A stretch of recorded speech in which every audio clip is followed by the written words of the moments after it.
तो मित्रों एक टॉपिक जे छे टॉपिक भूपृष्ठનો આપણે સમાપ્ત કર્યું અને એ ટોપિકને આપણે કહીએ છીએ ઉત્તર અને ઉત્તર પૂર્વની પર્વતમાળા. ઉત્તર અને ઉત્તર પૂર્વની પર્વતમાળામાંથી હિમાલયમાંથી ઘણા બધા પ્રશ્ન ભૂતકાળમાં પૂછાણા છે અને ભવિષ્યમાં આવનારી તમારી પરીક્ષામાં પૂછાવા યોગ્ય પણ છે. તો હવે ત્યાંથી આપણે આગળ જઈએ અને ભારત માટે આમ કહું તો આર્થિક રીતના સૌથી સદ્ધર એવો ભૂપૃષ્ઠીય ભાગ, તો એ ભૂપૃષ્ઠીય ભાગ કયો છે? તો કે એ ભૂપૃષ્ઠીય ભાગ છે ઉત્તર ભારતના વિશાળ મેદાનો અને ત્યારબાદ આપણે ભણીશું તટીય મેદાનો. ઉત્તર ભારતના વિશાળ મેદાનો અને તટીય મેદાનો વિશે આપણે અધ્યયન કરવું છે, વિશે આપણે ચર્ચા કરવી છે. ચલો, સો આજના સેશનમાં આપણે ઉત્તર ભારતના વિશાળ મેદાનોને સમજીએ એની પહેલા આપણે મેદાન કહેવાય કેને, રાઈટ? મેદાન કહેવાય મેદાનની ડેફિનેશન શું બને છે એ આપણે સમજવાનો પ્રયત્ન કરો. મેદાન કેને કહેવાય? કદાચ તમને ક્વેશ્ચન પૂછે કે મેદાન એટલે શું, મેદાન કહેવાય કેને? જો આ બધું નિર્ધારિત ક્યાંથી થાય છે? તો કે બધું નિર્ધારિત થાય છે સમુદ્ર સપાટીથી. ક્યાંથી નિર્ધારિત થાય છે? સમુદ્રની સપાટીથી બધું નિર્ધારિત થતું હોય છે. ઓકે, તો આ મેદાન પણ ક્યાંથી નિર્ધારિત થતા હશે? તો કે મેદાન પણ સમુદ્રની સપાટીથી જ તે નિર્ધારિત થતા હશે દોસ્તો. તો સમુદ્રની સપાટીથી જ નિર્ધારિત થતા હશે. મેદાનની ડેફિનેશન શું બને છે? મેદાન કહેવાય કેને, right? What are the planes? મેદાન કેને કહેવાય દોસ્તો? કારણ કે ભૂપૃષ્ઠનો એક એવો સદ્ધર ભાગ છે જે જગ્યા પર સર્વાધિક આપણને વસ્તી ઘનત્વ જોવા મળે, એટલે કે વસ્તી ગીતતા સર્વાધિક જે જગ્યા પર જોવા મળે છે એ જગ્યાએ છે અત્યારે. દોસ્તો અત્યારે આ ટોપિકને શરૂ કરતા પહેલા એક નાનકડી વાત કહીશ કે અત્યારે મારી બંને આંખો જે છે, બંને આંખોમાં તમે સોજા જોઈ શકતા હશો, રાઈટ? અને કન્જેક્ટિવાઇટિસ છે અત્યારે બધી જગ્યાએ ફેલાયેલો છે, તમને ખ્યાલ છે. તો મને પણ આંખો આવી છે, પણ જો હું એમ નથી કહેતો કે હું તમારા માટે કરું છું, હું કંઈક વિદ્વાન છું ને હું કંઈક અલગ છું એમ, પણ કહેવાનો મતલબ એ છે કે 2 દિવસ ઘરે રેસ્ટ લીધો છતાં પણ આમાં એવો બધો કોઈ કાંઈ ફેર છે નહીં. અને બહુ જલ્દી મારે આ સેશન છે, સેશન રેકોર્ડિંગ કરીને તમારા સુધી પહોંચાડવાનું છે. સંસ્થા દ્વારા કહેવામાં આવ્યું કે સાહેબ કાંઈ વાંધો નહીં, તમતાર તમારું સેશન આપણે લેટ મૂકીશું, એવું કરીશું આપણે કંઈક. પણ હક નથી થતું કે નહીં, હવે આપવું જ છે તો ખૂબ સારું, અને ભલે થોડુંક સહન કરવું પડે પણ આપી દઈએ એમ, રાઈટ? તો કષ્ટ સહન કરીને શિક્ષક તમારા માટે વિડીયો બનાવતો હોય છે, તો આશા રાખું છું કે એટલીસ્ટ તમે બીજું કાંઈ ન કરી શકો તો કાંઈ નહીં, આ સેશનને એક વખત લાઈક કરો, સેશનને તમારા મિત્રો સુધી પહોંચાડો. આ કદાચ નથી કરી શકતા તો પણ કાંઈ નહીં, બસ અમે તમારી પાસે એટલી આશા રાખીએ છીએ કે તમે આ સેશન છે એ સેશનને પૂરું નિહાળજો દોસ્તો. આ ફ્રીમાં છે એટલા માટે અમે તમને ફોર્સ કરી શકીએ. આ જ સેશનમાંથી ભારતની ભૂગોળના મેક્સિમમ ક્વેશ્ચન્સ નીકળશે એવી આશાઓએ આ સેશનને મેં બનાવ્યું છે. ઓકે, ચાલો ફરી એક વખત આપણે ટોપિક પર આવી જઈએ. મેદાન એટલે શું?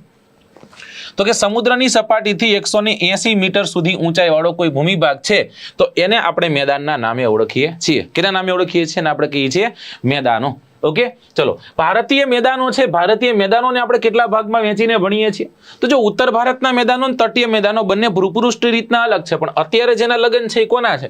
તો કે એ લગ્ન છે ઉત્તર ભારતના મેદાનોના, રાઈટ? ઉત્તર ભારતના મેદાનો. તો આ ઉત્તર ભારતના મેદાનો વિશે આપણે ભણવું છે. તો ઉત્તર ભારતના મેદાનોમાં સૌથી પહેલો પોઈન્ટ જે આપણે યાદ રાખવો રહ્યો એ પોઈન્ટ કયો છે દોસ્તો? તો જો ઉત્તર ભારતના મેદાનો છે એ ઉત્તર ભારતના મેદાનો ઉત્તરમાં રહેલા જે પર્વતીય વિસ્તારો છે અને દક્ષિણમાં રહેલો જે ઉચ્ચ પ્રદેશ છે એની વચ્ચે આ મેદાનો સ્થિત છે, રાઈટ? શું ઉપર શું છે? તો કે હિમાલય છે.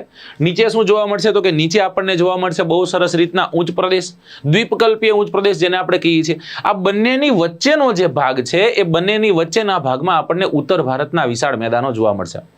કદાચ ભૂપૃષ્ઠી રીતના કે ભૂસ્તરીય રીતના જો કદાચ જોવામાં આવે તો આ ભારતનો સૌથી યુવાન ભાગ છે. કેવો ભાગ છે? સૌથી યુવાન. જો કઈ રીતના કયા પોઈન્ટ લખવાના, આમાં એવું લખી શકો તમે ક્યાં સ્થિત છે.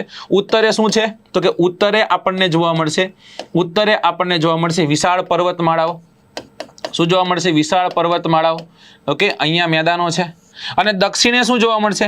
તો કે દક્ષિણે આપણને જોવા મળશે ઉચ્ચ પ્રદેશ, દ્વીપકલ્પીય ઉચ્ચ પ્રદેશ જોવા મળશે. તો આ એનું લોકેશન થઈ ગયું, એક્ઝેક્ટ આ એનું કંઈક લોકેશન થઈ ગયું કે ઉત્તરે ઉત્તરની પર્વતમાળાઓ છે, નીચે દ્વીપકલ્પીય ઉચ્ચ પ્રદેશ છે, એની વચ્ચે આ ભાગ સ્થિત છે.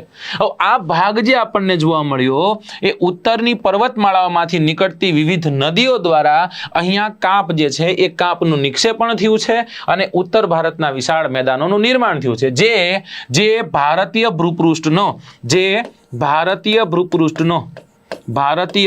ભૂપૃષ્ઠનો સૌથી નવીન ભાગ છે, સૌથી નવીનતમ ભાગ છે.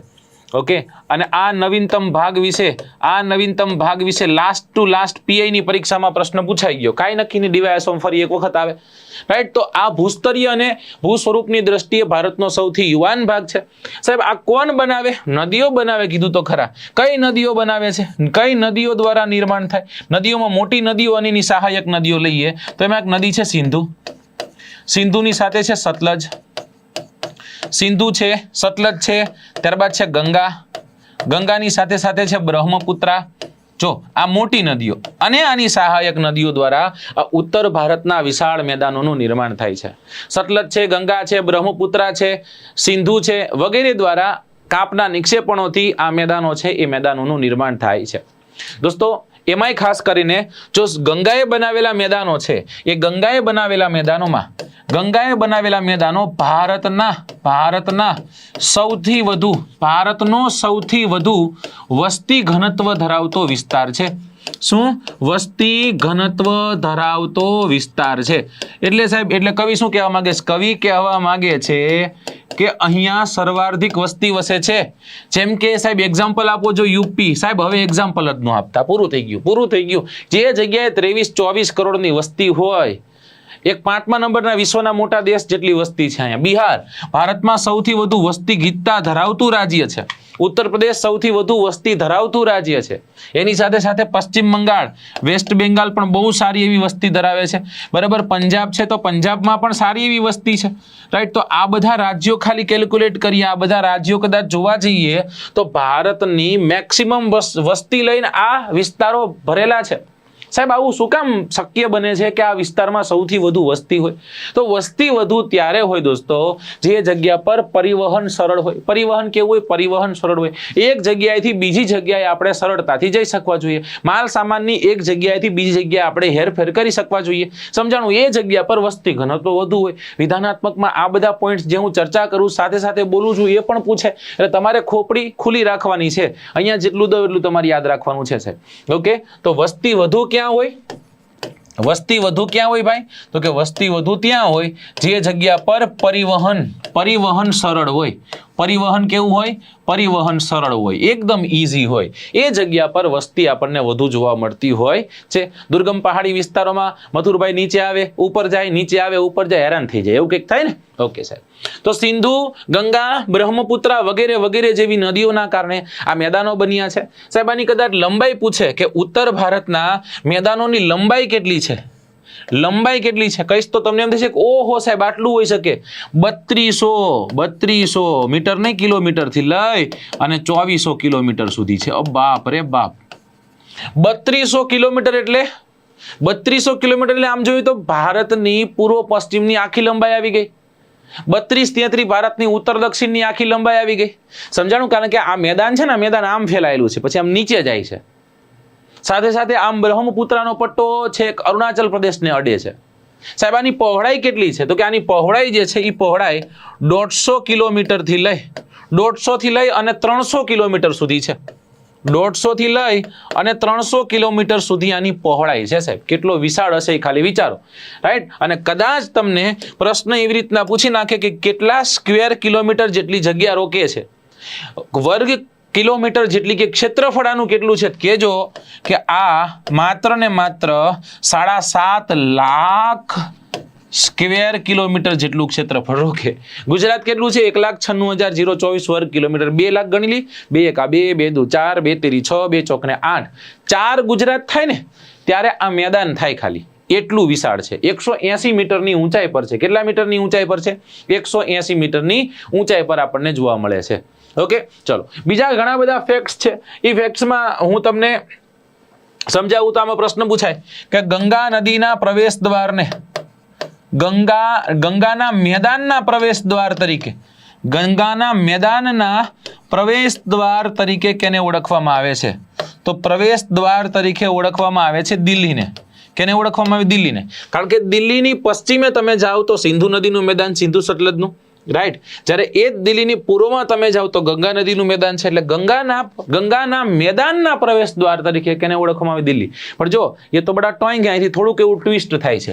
પ્રશ્ન એવો પૂછે કે ગંગા નદી ખાલી જગ્યા ખાલી જગ્યા શહેરથી મેદાની વિસ્તારમાં પ્રવેશે છે, મેદાની વિસ્તારમાં પ્રવેશે છે, તો તમારે શું કરવાનું છે? તો તમારે શું કરવાનું છે? પ્રવેશે છે, તો તમારે શું કરવાનું દોસ્તો? તો તમારે યાદ રાખવાનું છે ને કહેવાનું છે કે હરિદ્વાર નામની જગ્યા છે, હરિદ્વાર નામની જગ્યાથી ગંગા નદી પોતાના મેદાની વિસ્તારમાં પ્રવેશે છે. હજી એક ક્વેશ્ચન કહું, હજી એક પ્રશ્ન પૂછો, અહીંથી જ તે પ્રશ્ન પૂછે કે ગંગા અને સિંધુ નદી, ગંગા અને સિંધુ નદી ના જે બનેલા મેદાનો છે, ગંગાના મેદાનો છે અને સિંધુના મેદાનો છે, આ બંનેને અલગ કરતું શહેર કયું? દોસ્તો કંડક્ટરની પરીક્ષામાં એક વખત આ પ્રશ્ન પૂછાણો, કંડક્ટરમાં પૂછી નાખ્યો હતો. કંડક્ટરને ખાલી ટોઈન કરતા આવડે એટલે ઘણો સારો કંડક્ટર બની શકે. 100 રૂપિયાની નોટ હોય ને 98 રૂપિયા થયા હોય તો એમ કહેવાનું 2 રૂપિયા છૂટા નથી એટલે સારામાં સારો કંડક્ટર બની શકે. Right, okay. તો અહીંયા ગંગા અને સિંધુ વચ્ચેના જે મેદાની વિસ્તાર છે, મતલબ કે જે ભાગ છે દોસ્તો, શહેર છે, એ અંબાલા છે. કયું છે? અંબાલા નામનું શહેર છે. અંબાલા નામનું શહેર છે ને એ ગંગા અને સિંધુના મેદાન, ગંગા અને સિંધુ નદીના મેદાન વચ્ચે આવેલું છે. બેને અલગ કરે છે એવું કહેવાય છે. રાઈટ, દિલ્હીને યાદ રાખશું, અંબાલાને યાદ રાખશું. શહેર પૂછે શું કરશું? શહેર પૂછશે તો આપણે કરી દઈશું અંબાલા. ઓકે, ત્યાંથી આગળ જઈએ. સાહેબ, આ વિસ્તાર, આ મેદાની વિસ્તાર એવો સમૃદ્ધ વિસ્તાર છે કે જે જગ્યા પર ભારતના સૌથી સમૃદ્ધ અને ભારતના સૌથી મોટા શહેરો વસેલા છે. સાહેબ, એમ તો કેમ માની લે, તમારે કેવું પડશે. દિલ્હી જે છે એ દિલ્હી અહીંયા જ આવેલું છે. દિલ્હીની સાથે યમુના નદીના કિનારે વસેલા શહેરોમાં આગ્રા પણ છે.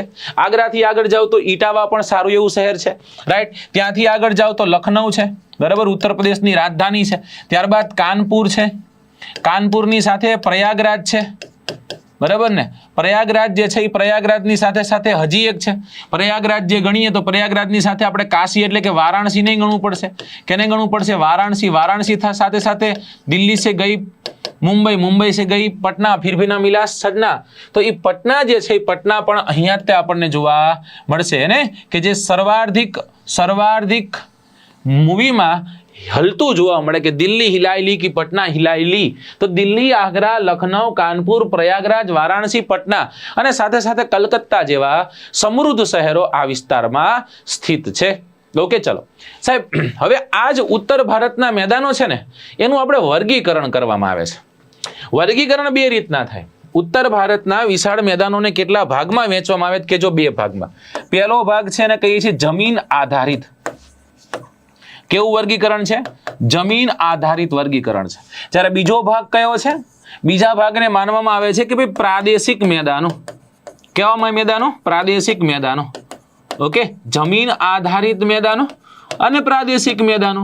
પ્રાદેશિક મેદાનો બોલે તો પ્રદેશ આધારિત મેદાનો, જેમાં વિવિધ પ્રદેશોનું કંઈક વાત હશે, એની કંઈક વર્ણન હશે, એના કંઈક લગ્નના ગીતો હશે. તો જોઈએ સૌથી પહેલું શું છે તો કે જમીન આધારિત છે.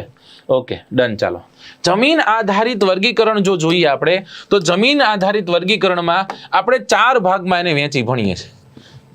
પહેલો ભાગ છે એને આપણે કહીએ છીએ ભાભરનું મેદાન. કયું મેદાન છે? ભાભરનું મેદાન છે. Okay, done. ચલો, પછી બીજો ભાગ જે છે એ બીજો ભાગ છે તરાઈનું મેદાન. કેનું મેદાન છે? તરાઈનું મેદાન. ડન. ઓકે, ચલો, ત્યારબાદ ત્રીજો ભાગ કયો છે? ત્રીજો ભાગ છે ખદર. ઓકે, અને ચોથો ભાગ કયો છે દોસ્તો તો કે ચોથો ભાગ છે બાંગર. ઓકે, અહીંયા કવિ શું કહે છે? ડિફાઇન કઈ રીતના કરશે, કઈ રીતના આને વહેંચી ભણાવશે તમને? ભાભર એટલે શું? તો જો ભાભર એટલે તમને સમજાવું. અહીંયા આપણે મસ્ત એવી એક ઇમેજ તમને બતાવું છું. આ ઇમેજ આધારિત એનું આપણે વર્ગીકરણ કરીએ. અહીંયા છે હિમાલય. હિમાલયમાંથી અહીંયાથી હિમાલયના દુર્ગમ પહાડોમાંથી શું નીકળે છે તો કે ભાઈ નદીઓ નીકળે છે સાહેબ. અલગ અલગ નદીઓ નીકળે છે અને એ અલગ અલગ નદીઓ છે એ નદીઓ જ્યારે વહેતી હોય છે આ મોસ્ટ સ્લોપી. સ્લોપ કેવો છે ભાઈ તો કે સ્લોપ વધુ છે એટલે કે ઢાળ વધુ છે તો સ્પીડ કેવી હશે તો કે ભાઈ સ્પીડ પણ હશે મેક્સિમમ. જ્યારે ઢાળ તીવ્ર છે તો સ્પીડ કેવી હશે? તીવ્ર હશે. અને નદી અહીંયા આ ભાગમાં શું કરશે ખબર છે? આ ભાગમાં 2 વસ્તુ કરશે. એક કરશે ઇરોઝન અને એક કરશે વિધરિંગ. મતલબ કે અહીંયા નદી ખવાણ અને ધોવાણ કરવાની છે. શું કરવાની છે? ખવાણ અને ધોવાણ કરવાની છે ભાઈ. આ ખવાણ અને ધોવાણ થયું. કેનું થયું? આ ઉપર રહેલો મોટો વિશાળ પર્વત છે એનું ખવાણ અને ધોવાણ થયું. હવે એ ખવાણ અને ધોવાણ થાય છે, આ પર્વતનું ભંજન થાય છે, એ તૂટે છે, નાના નાના કણોમાં એ વિભાજિત થાય છે જ્યારે વર્ષા પડે છે, જ્યારે પવન એને અડે છે ત્યારે. અને એ બધું જાય ક્યાં? હટ કરીને નીચે. ત્રીજા માળે આપણે કદાચ ક્લાસ લેતા હોય ને લેક્ચર જેવો ખતમ થયું બારીથી આમ કરીને લપસ્યું ગોઠવીને તમને આમ કરીને આમ ધક્કો મારું સીધા લપસી હેઠા ઉતરો કે નહીં? ઉતરો સાહેબ. ઢાળ છે અને ઢાળ જે છે એ ગુરુત્વાકર્ષણના કારણે કવિ નીચે જાય. સમજાઈ ગયું? પણ આ મંદ હોય તો કવિને ઢળીને લઈ જવા પડે. એક જણો હોય આમ કે આમ ખેંચીને લઈ જાય તો થાય, બાકી થઈ શકે નહીં. હવે જોજો હું અહીં શું કહેવા માંગુ છું કે જ્યારે ઉપરથી આવતો જે પણ સેડિમેન્ટ છે એમાં ઘનત્વ ધરાવતું વધુ દળ ધરાવતી જો કોઈ વસ્તુ હશે એ પહેલા જઈને ક્યાંક સ્થાયી થશે. હા કે ના? સાચું ખોટું? મોટો એવો પથ્થર આવ્યો તો એક પથ્થર અહીં ઉભો રહી ગયો, પછી બીજો પથ્થર આવ્યો ગબડતો એટલે અહીંયા આ પથ્થરને કદાચ ટપી નહીં ગયો પણ અહીંયા આવે કે ક્યાંય નહીં રહી જાઓ. દોસ્તો આ ભાગ રહ્યો ને આ ભાગ મુખ્યત્વે આવી મોટી મોટી શિલાઓ અને કાંકરાઓ જ છે. અહીંયા શું છે?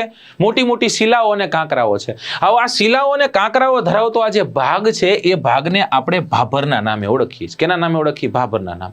કઈ રીતના આને ડિફાઇન કરી શકીએ? આપણે એમ કરી શકીએ કે ભાઈ ભાભર એ શિવાલિક શ્રેણી, કારણ કે હિમાલયની 3 શ્રેણી સૌથી છેલ્લે કઈ છે? શિવાલિક. શિવાલિક શ્રેણીમાં શિવાલિક શ્રેણીના બેઝ પર શિવાલિક શ્રેણી જે છે એના તટીય વિસ્તારોમાં સિંધુ નામની નદીથી લઈ, કઈ નદીથી લઈ? સિંધુ નામની નદીથી લઈ અને જઈ અને તિસ્તા નામની નદી સુધી વિસ્તરેલું છે. ક્યાં સુધી વિસ્તરેલું છે? સિંધુથી લઈ અને તિસ્તા સુધી વિસ્તરેલો છે. ઓકે, સિંધુથી તિસ્તા સુધી શિવાલિકની તળેટીમાં જે મેદાનો ફેલાયેલા છે એ મેદાનોને આપણે ભાભર કહીએ છીએ. હવે આ ભાભર કેટલા લાંબા કેટલા પહોળા પટ્ટાઓ છે? તો જો લાંબા તો કહી દીધા સિંધુથી તિસ્તા સુધી, પણ આમ પહોળો પટ્ટો કેવો છે? બરાબર.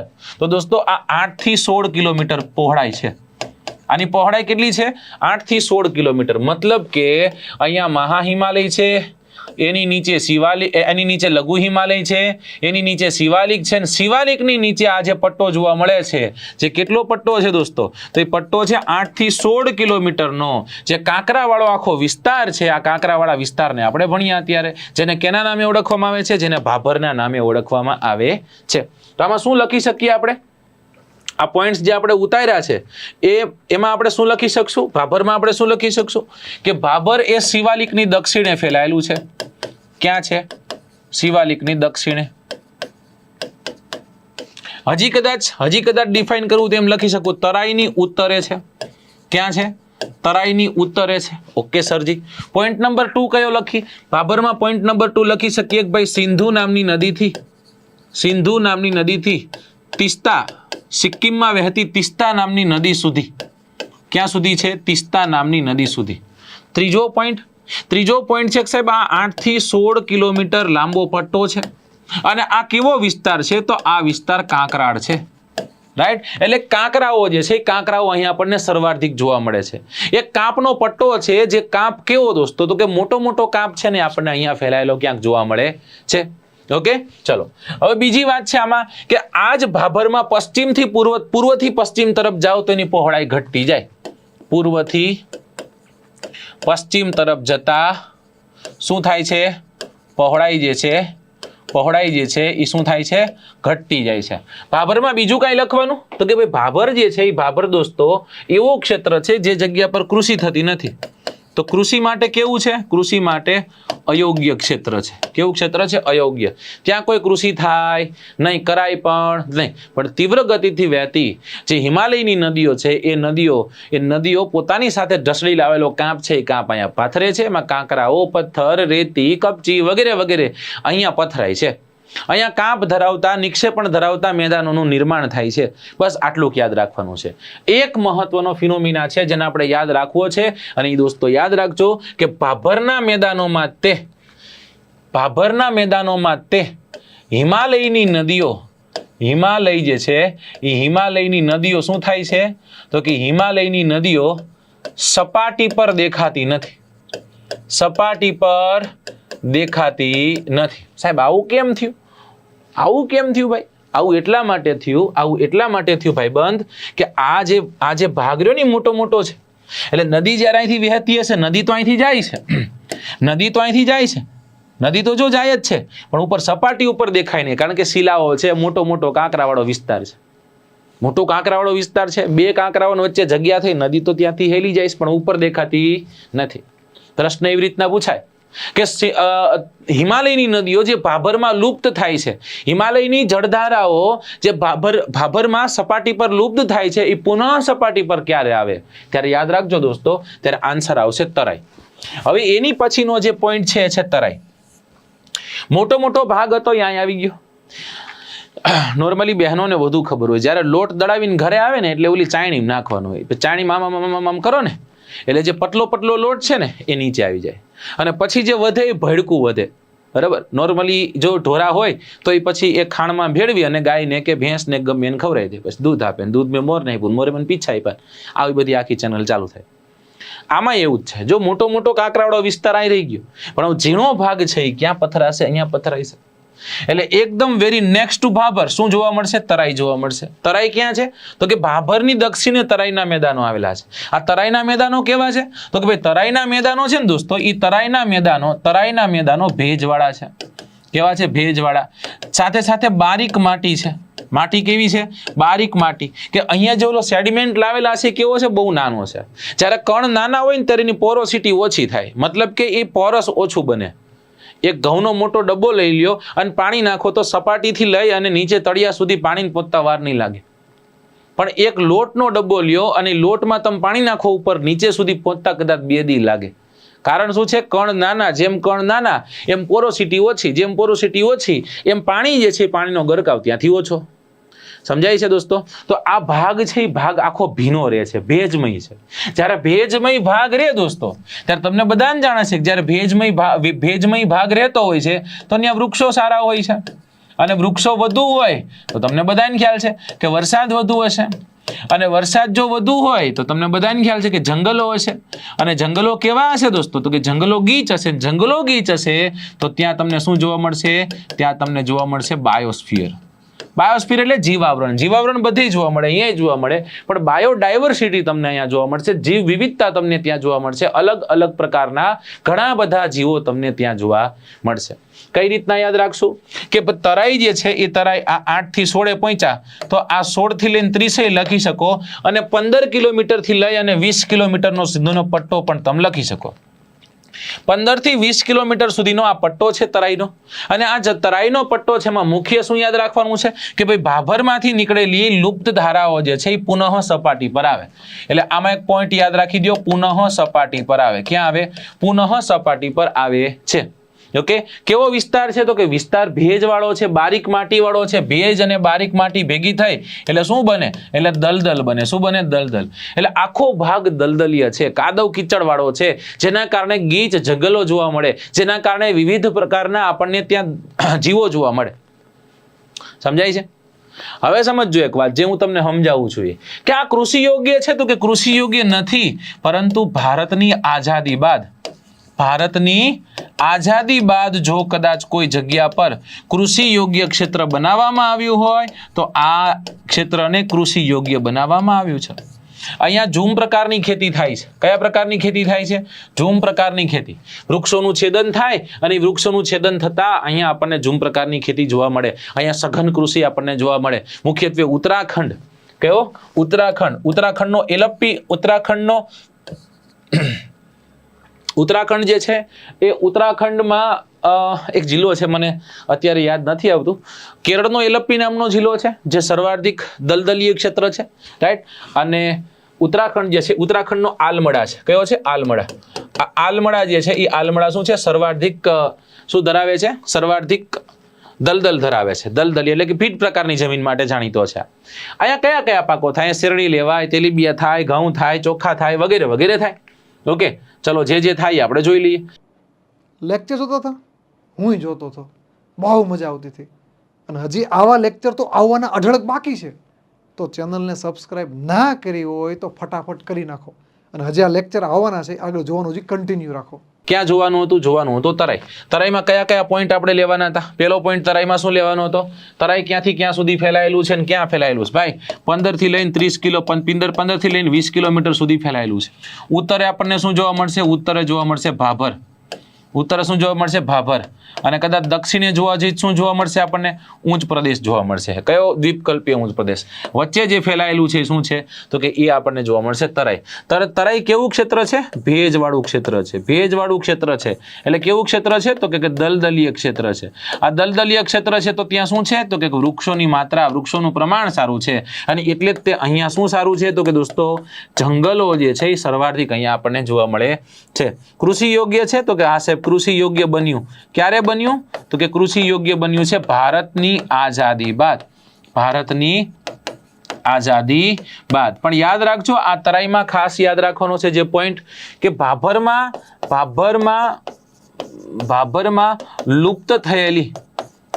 લુપ્ત થયેલ હિમાલય નદીઓની જળધારા છે એ જળધારા પુનઃ સપાટી પર ક્યારે આવે છે?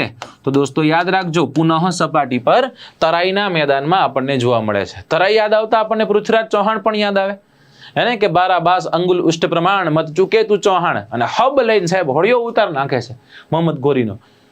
પૃથ્વીરાજ ચૌહાણ જેને આપણે છેલ્લો રાજપૂત રાજા કહીએ છીએ કે વીર પૃથ્વીરાજ ચૌહાણ, રાઈટ? એ પૃથ્વીરાજ ચૌહાણ જેને રાય પિઠોરાના નામે આપણે ઓળખતા. તરાઈનું પહેલું યુદ્ધ ઈસવીસન 1991-92 સાલમાં જ્યારે આ બે યુદ્ધો થયા, ભયંકર યુદ્ધો થયા હતા. એમાં ગોરી જે છે એ ગોરીની જીત થાય છે. બરાબર? ગોરી બીજા યુદ્ધમાં જીતે, પહેલા યુદ્ધમાં પૃથ્વીરાજ ચૌહાણ જીતે છે.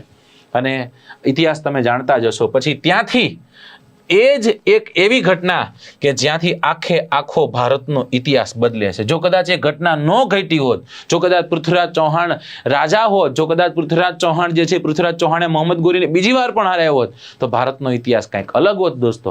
પણ હવે કંઈ થઈ શકે એમ છે નહીં. ખદર અને બાંગર તરફ આપણે જઈએ. ખદર એટલે શું છે? ખદરનો મતલબ થાય નવા કાપના મેદાનો. કેના મેદાનો? નવા કાપના મેદાનો થાય. જો નવા કાપના મેદાનો એટલે શું? તમને બધાને ખ્યાલ છે નદી છે, નદીમાં દર વર્ષે શું આવે? નદીમાં દર વર્ષે પૂર આવે. હવે પૂરનું પાણી જે છે એ પાણી જે સ્થળ સુધી પહોંચી શકે છે, જે સ્થળ સુધી પહોંચી શકે એ જગ્યા પર નદીમાં આવેલો કાંપ છે એ કાંપ પથરાશે. અને જ્યારે કાંપ પથરાય છે ને જે મેદાન બને એ મેદાનને આપણે ખદર કહીએ. શું કહીએ? ખદર. એટલે ખદરને નવા કાપના મેદાનો કહીએ. નદીમાં દર વર્ષે પૂર આવે. દર વર્ષે પૂર આવતા જે જગ્યા પર જે જગ્યા પર એ નિક્ષેપિત કરે છે એને આપણે શું કહીએ? એને આપણે ખદર કહીએ. જો અહીંયા તમે બહુ સ્પષ્ટ રીતના જોઈ શકો છો કે અહીંયા આ નદીની વેલી છે, બરાબર? આની ઘાટી છે. આટલું નદીમાં જળસ્તર છે. પણ નદીમાં જ્યારે પૂર આવે ત્યારે નદીનું પાણી અહીં સુધી પહોંચે છે.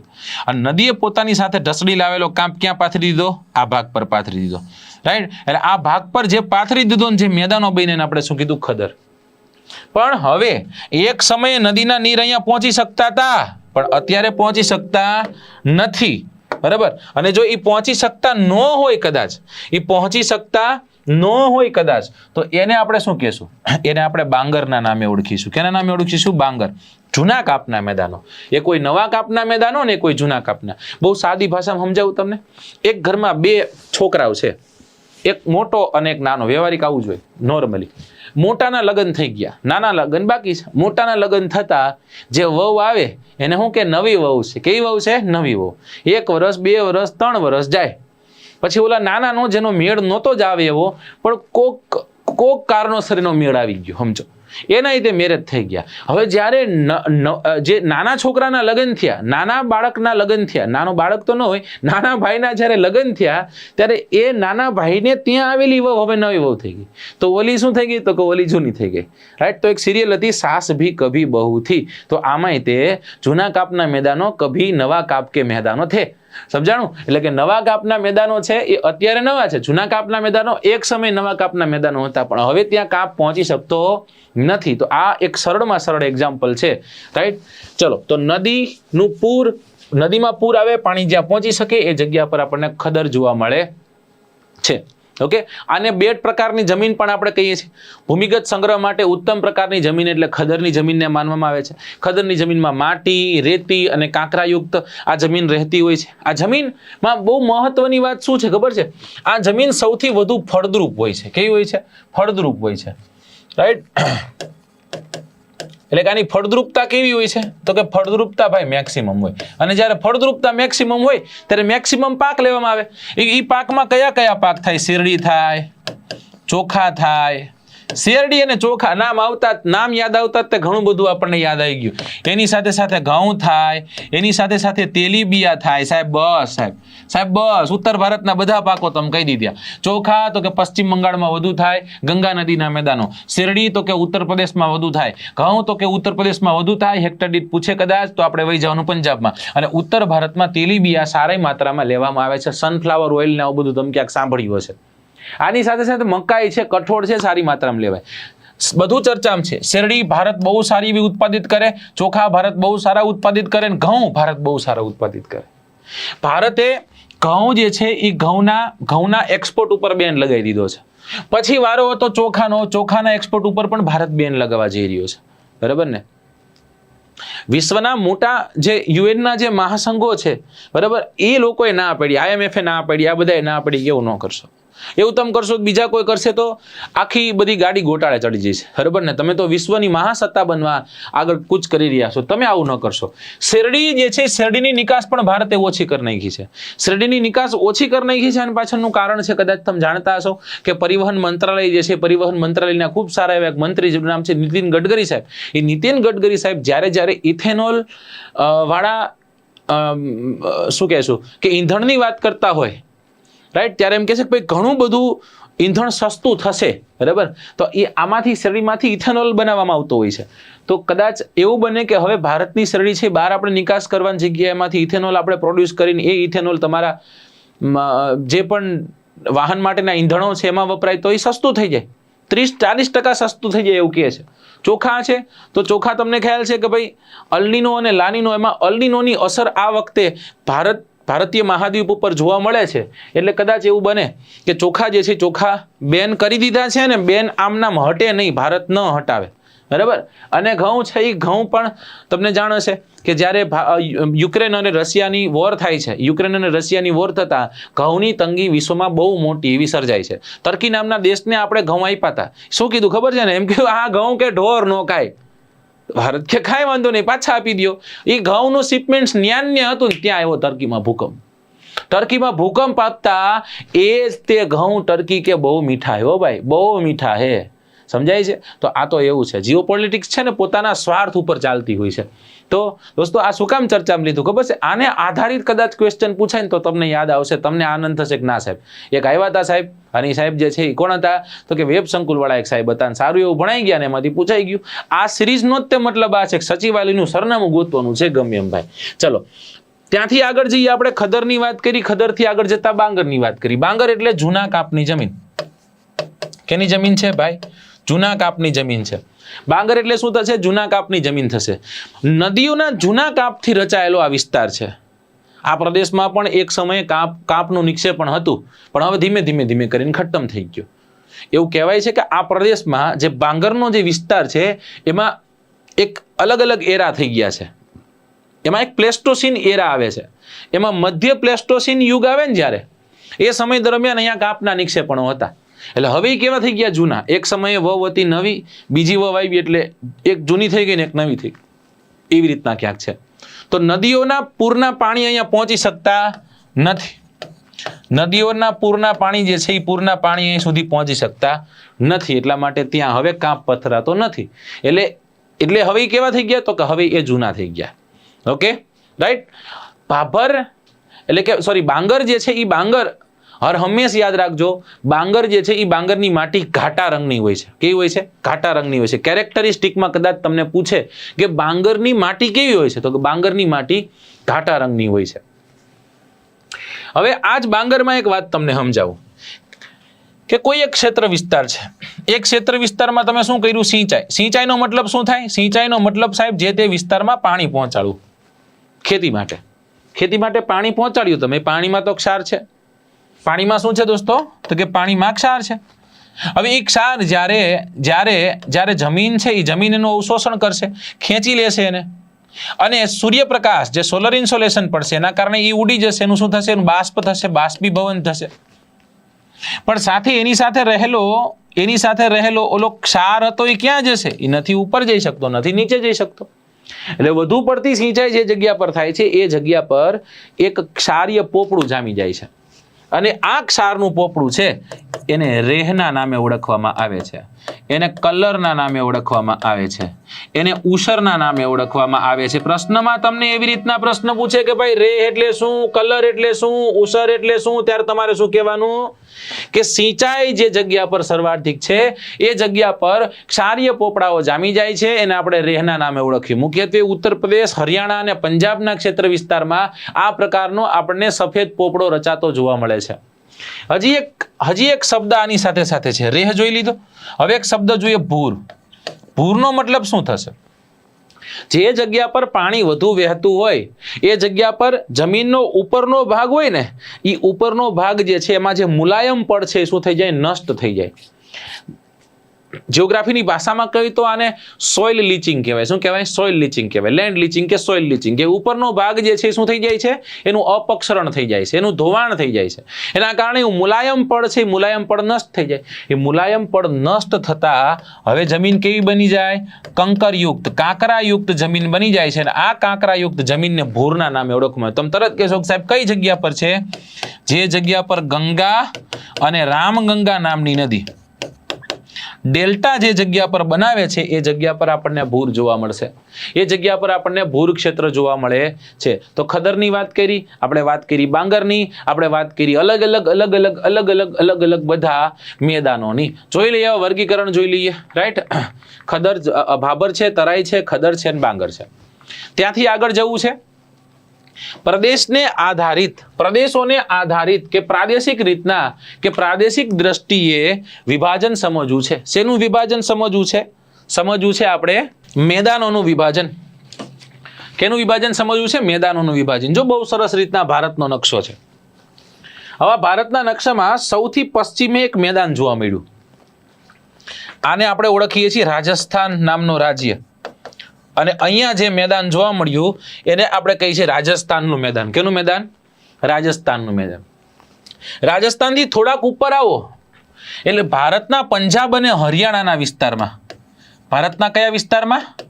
પંજાબ અને હરિયાણા વિસ્તારમાં એક મેદાન જોવા મળશે ને આપણે પંજાબ હરિયાણાનું મેદાન કહેશું. ત્યાંથી આગળ આવો તો ભારતનો સૌથી મોટો મેદાની વિસ્તાર, કારણ કે ગંગાનું મેદાન આવ્યું ભાઈ, એમાં 3 ભાગમાં વેચી: ઉપરી ગંગાનું મેદાન, મધ્ય ગંગાનું મેદાન અને નિમ્ન ગંગાનું મેદાન. રાઈટ. આની સાથે સાથે last but not the least ત્રીજું એક એવું મેદાન જેને આપણે બ્રહ્મપુત્રનું મેદાન કહીએ છીએ. તો આ બધા વારાફરતી વારા આપણે સમજવા છે. ચલો, તો સૌથી પહેલા કયું લેવું છે? સૌથી પહેલા વારો કોનો છે? સૌથી પહેલા રાજસ્થાનના મેદાનનો વારો છે. હવે કઈ જગ્યા પર આવેલું છે એ પેલા ખ્યાલ હોવું જોઈએ ને. વિસ્તાર ક્યાં છે ભાઈ? તો કે અરવલ્લીની ટેકરી છે. તો કે હા, અરવલ્લીની ટેકરીથી પશ્ચિમે ફેલાયેલું છે.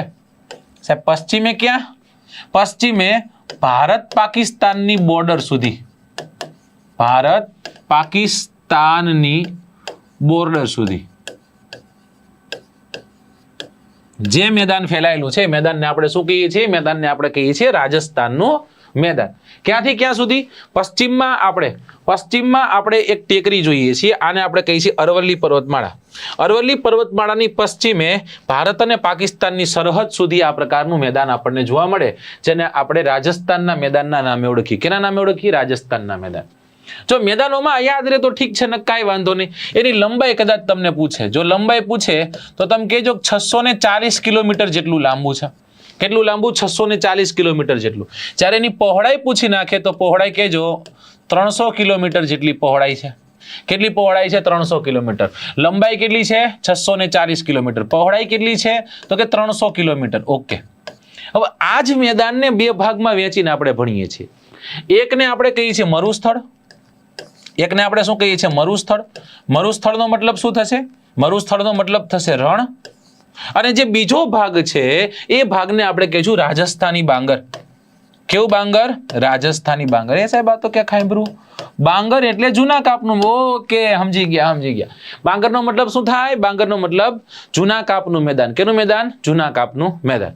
જો એક સમય દરમિયાન આખા ભારતના વિસ્તારમાં દરિયો હતો. દરિયાની પછી પીછેહટ થાય છે. પછી જે આ રાજસ્થાનનો વિસ્તાર છે એ જગ્યા પર દરિયો હતો. હવે એ દરિયાની તે પીછેહટ થાય છે. જ્યારે દરિયાનું અપાગમ થાય, દરિયાની પીછેહટ થાય, તો એ દરિયાએ છોડેલા પુરાવાઓ ત્યાં છે. સાહેબ એના પુરાવાઓ કયા? આજ રાજસ્થાનના મેદાની વિસ્તારમાં આપણને મેક્સિમમ ઘણા બધા ખારા પાણીના સરોવરો જોવા મળશે. કેવા સરોવરો જોવા મળશે? ખારા પાણીના સરોવરો જોવા મળશે. કેવા સરોવરો સાહેબ? એવા સરોવરો. એમનો લગતા હું કહું તમને. ખારા પાણીના સરોવરમાં સૌથી મોટું ખારા પાણીનું સરોવર એટલે જેને આપણે કહીએ છીએ સાંભાર. ઇડલી ખાઓ તો સાંભાર ખાટો હોય કે નહીં? ખાટા સરોવર ક્યારે નહીં હોય? ખારા સરોવર યાદ રાખજો. હે ને? સાંભાર છે, સાંભારની સાથે દેગાના છે, એની સાથે પંચભદ્રા છે, પણ સાંભાર યાદ રાખજો.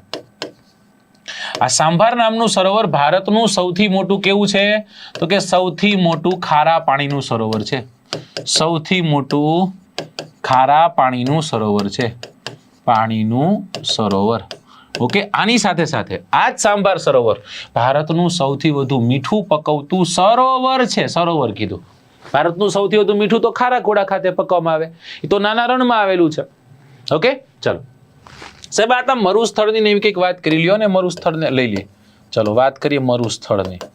મરુસ્થળ એટલે શું? મરુસ્થળ એટલે થશે રણ પ્રદેશ. કેવો વિસ્તાર થશે? રણ પ્રદેશ. રાઈટ. મારવાડનો ત્યાં આ એક ભાગ છે. અહીંયા આપણને શું જોવા મળશે? અહીંયા આપણને રેતી અને રેતીના ઢૂંવા જોવા મળશે. શું જોવા મળશે? રેતી અને રેતીના ઢૂંવા. રેતી અને રેતીના ઢૂંવા. રેતી સર્વાર્ધિક અહીંયા આપણને જોવા મળશે. બરાબર. આ વિસ્તાર છે એ વિસ્તારમાં વરસાદ કેવો છે? વરસાદ સારો એવો છે. બહુ બધો વરસાદ પડે. 25 સેન્ટીમીટર કરતા ઓછો. અચ્છા, 25 સેન્ટીમીટર કરતા ઓછો વરસાદ પડે તો જ તેને મરુસ્થળ કહેવાય. તો જ તેને આપણે રણ પ્રદેશ કહીએ. સાહેબ આ મેદાનમાં કાંઈ પાક લેવાય કૃષિ યોગ્ય છે? જો કે નથી કાંઈ કૃષિ યોગ્ય, પણ તમે જો સિંચાઈની સવલતો પાણી પુગાડો અહીંયા, બરાબર, જીપ્સમ બીપ્સમ નાખો તમે, અને જો કદાચ તમે સારી રીતના એમાં જે પેસ્ટિસાઇડ્સ ને જે જંતુનાશક ને કીટનાશકો છે ને બધું નાખીને તમે તૈયાર કરો તો થઈ શકે. 2 વીઘામાં ઘઉં થઈ શકે, અહીંયા જુવાર થઈ શકે, અહીંયા બાજરી થઈ શકે, અહીંયા બટાટા થઈ શકે. આવા બધા પાક લઈ શકાય. જુવાર છે, ઘઉં છે, બાજરી છે, આ બધી પણ કઈ રીતના? સિંચાઈની મદદથી. સાહેબ સિંચાઈ મળે છે? હા. કેના દ્વારા મળે છે? એક કેનાલ કાઢી છે સતલજ નામની નદીથી ઠેઠથી, અને એના કારણે અહીંયા પાણી પહોંચે છે. કઈનું? સતલજ નદીનું, જેને આપણે ઇન્દિરા ગાંધી કેનાલ કહીએ છીએ. હવે બીજો ભાગ આવ્યો અને એ છે રાજસ્થાની બાંગર. કેવું બાંગર? રાજસ્થાની બાંગર. દોસ્તો જ્યારે તમને બાંગરનું એક્ઝામ્પલ પૂછે, રાજસ્થાની બાંગર કહી દેવાનું. ખદરનું એક્ઝામ્પલ પૂછે, કોઈ પણ ડેલ્ટા, કોઈ પણ બનેલો ડેલ્ટા છે ને નવા કાપનો જ હોય, અને એની નિર્માણ પ્રક્રિયા ચાલુ હોય તો એ નવા કાપનો જ છે. અને ભારતના લગભગ બધા જ ડેલ્ટાઓ નિર્માણ પ્રક્રિયા ચાલુ છે. ઈ સુંદરવન હોય તોય ભલે, ગોદાવરી, કૃષ્ણા, કાવેરી હોય તોય ભલે, બધાનું નિર્માણ કાર્ય હજી સતત ચાલુ છે. ડન. ચલો, રાજસ્થાન જે છે એ રાજસ્થાની બાંગર ક્યાં ફેલાયેલું છે આમ જોઈને તો રાજસ્થાનનો આ ઉત્તર અને ઉત્તર પૂર્વનો ભાગ છે. કયો ભાગ છે? ઉત્તર અને ઉત્તર પૂર્વનો ભાગ છે, જેને આપણે રાજસ્થાની બાંગર કહીએ છીએ. અહીંયા નીકળતી નદીઓ ખાસ યાદ રાખવાની છે. નદીઓ માટે જાણીતી છે. અહીંયાથી એક નદી નીકળે જેનું નામ છે ચંબલ. એ સાહેબ આનું તો ક્યાં સાંભળ્યું છે? નીકળે છે, ઉદ્ભવ પામે છે ક્યાંથી? તો કે ઉદ્ભવ પામે છે મધ્યપ્રદેશના મહુકેટથી. જય કોને મળે છે? જય મળે છે યમુનાને. આની સાથે સાથે એક નદી છે દોસ્તો, એનું નામ છે લુણી. અજમેરની ઉપરથી સરસ્વતી, સાગરમતી નામના 2 ઝરણાઓ જ્યારે ભેગા થાય, આગળ વધી લુણાવતી નામ ધારણ કરે રાજસ્થાનમાં, અને જૈન કચ્છના નાના રણમાં જઈને મળી જાય. કયા રણમાં મળી જાય? નાના રણમાં. રણમાં ઉદ્ભવતી, રણમાં જ અંત પામતી આખા ભારતની સૌથી મોટી નદી હોય તો એ નદી કઈ છે? તો એ નદી છે, યાદ રાખજો, લુણી. સાહેબ વરસાદ કેટલો છે? વરસાદ એ બહુ જબરદસ્ત છે, તોડી નાખે એવો છે. અહીંયા 25 સેન્ટીમીટર કરતા ઓછો વરસાદ. તો આમાંય કંઈ કાઢી લેવાનું છે નહીં, આમાં પણ કંઈ ખાસ લેવાનું છે નહીં. ઘણો ફળદ્રુપ વિસ્તારો, નાના નાના પટ્ટાઓ, ફળદ્રુપ પટ્ટાઓ આપણને જોવા મળે. રાઈટ. અરવલ્લીની જો કદાચ તમે દક્ષિણ પશ્ચિમે જાઓ તો રાજસ્થાનના મેદાની પ્રદેશમાં ઘણા વિસ્તારો ફળદ્રુપ છે. એ નાનકડો એવો ફળદ્રુપ એક પટ્ટો આવેલો છે જેને રોહીના નામે ઓળખવામાં આવે. રોહી છે. કયો પટ્ટો છે? રાજસ્થાનનો કેવો પટ્ટો? ફળદ્રુપ પટ્ટો. એને આપણે કીધું રોહી. જો રોહી છે, એક હતું રેહ, રેહ અલગ છે, રોહી અલગ છે.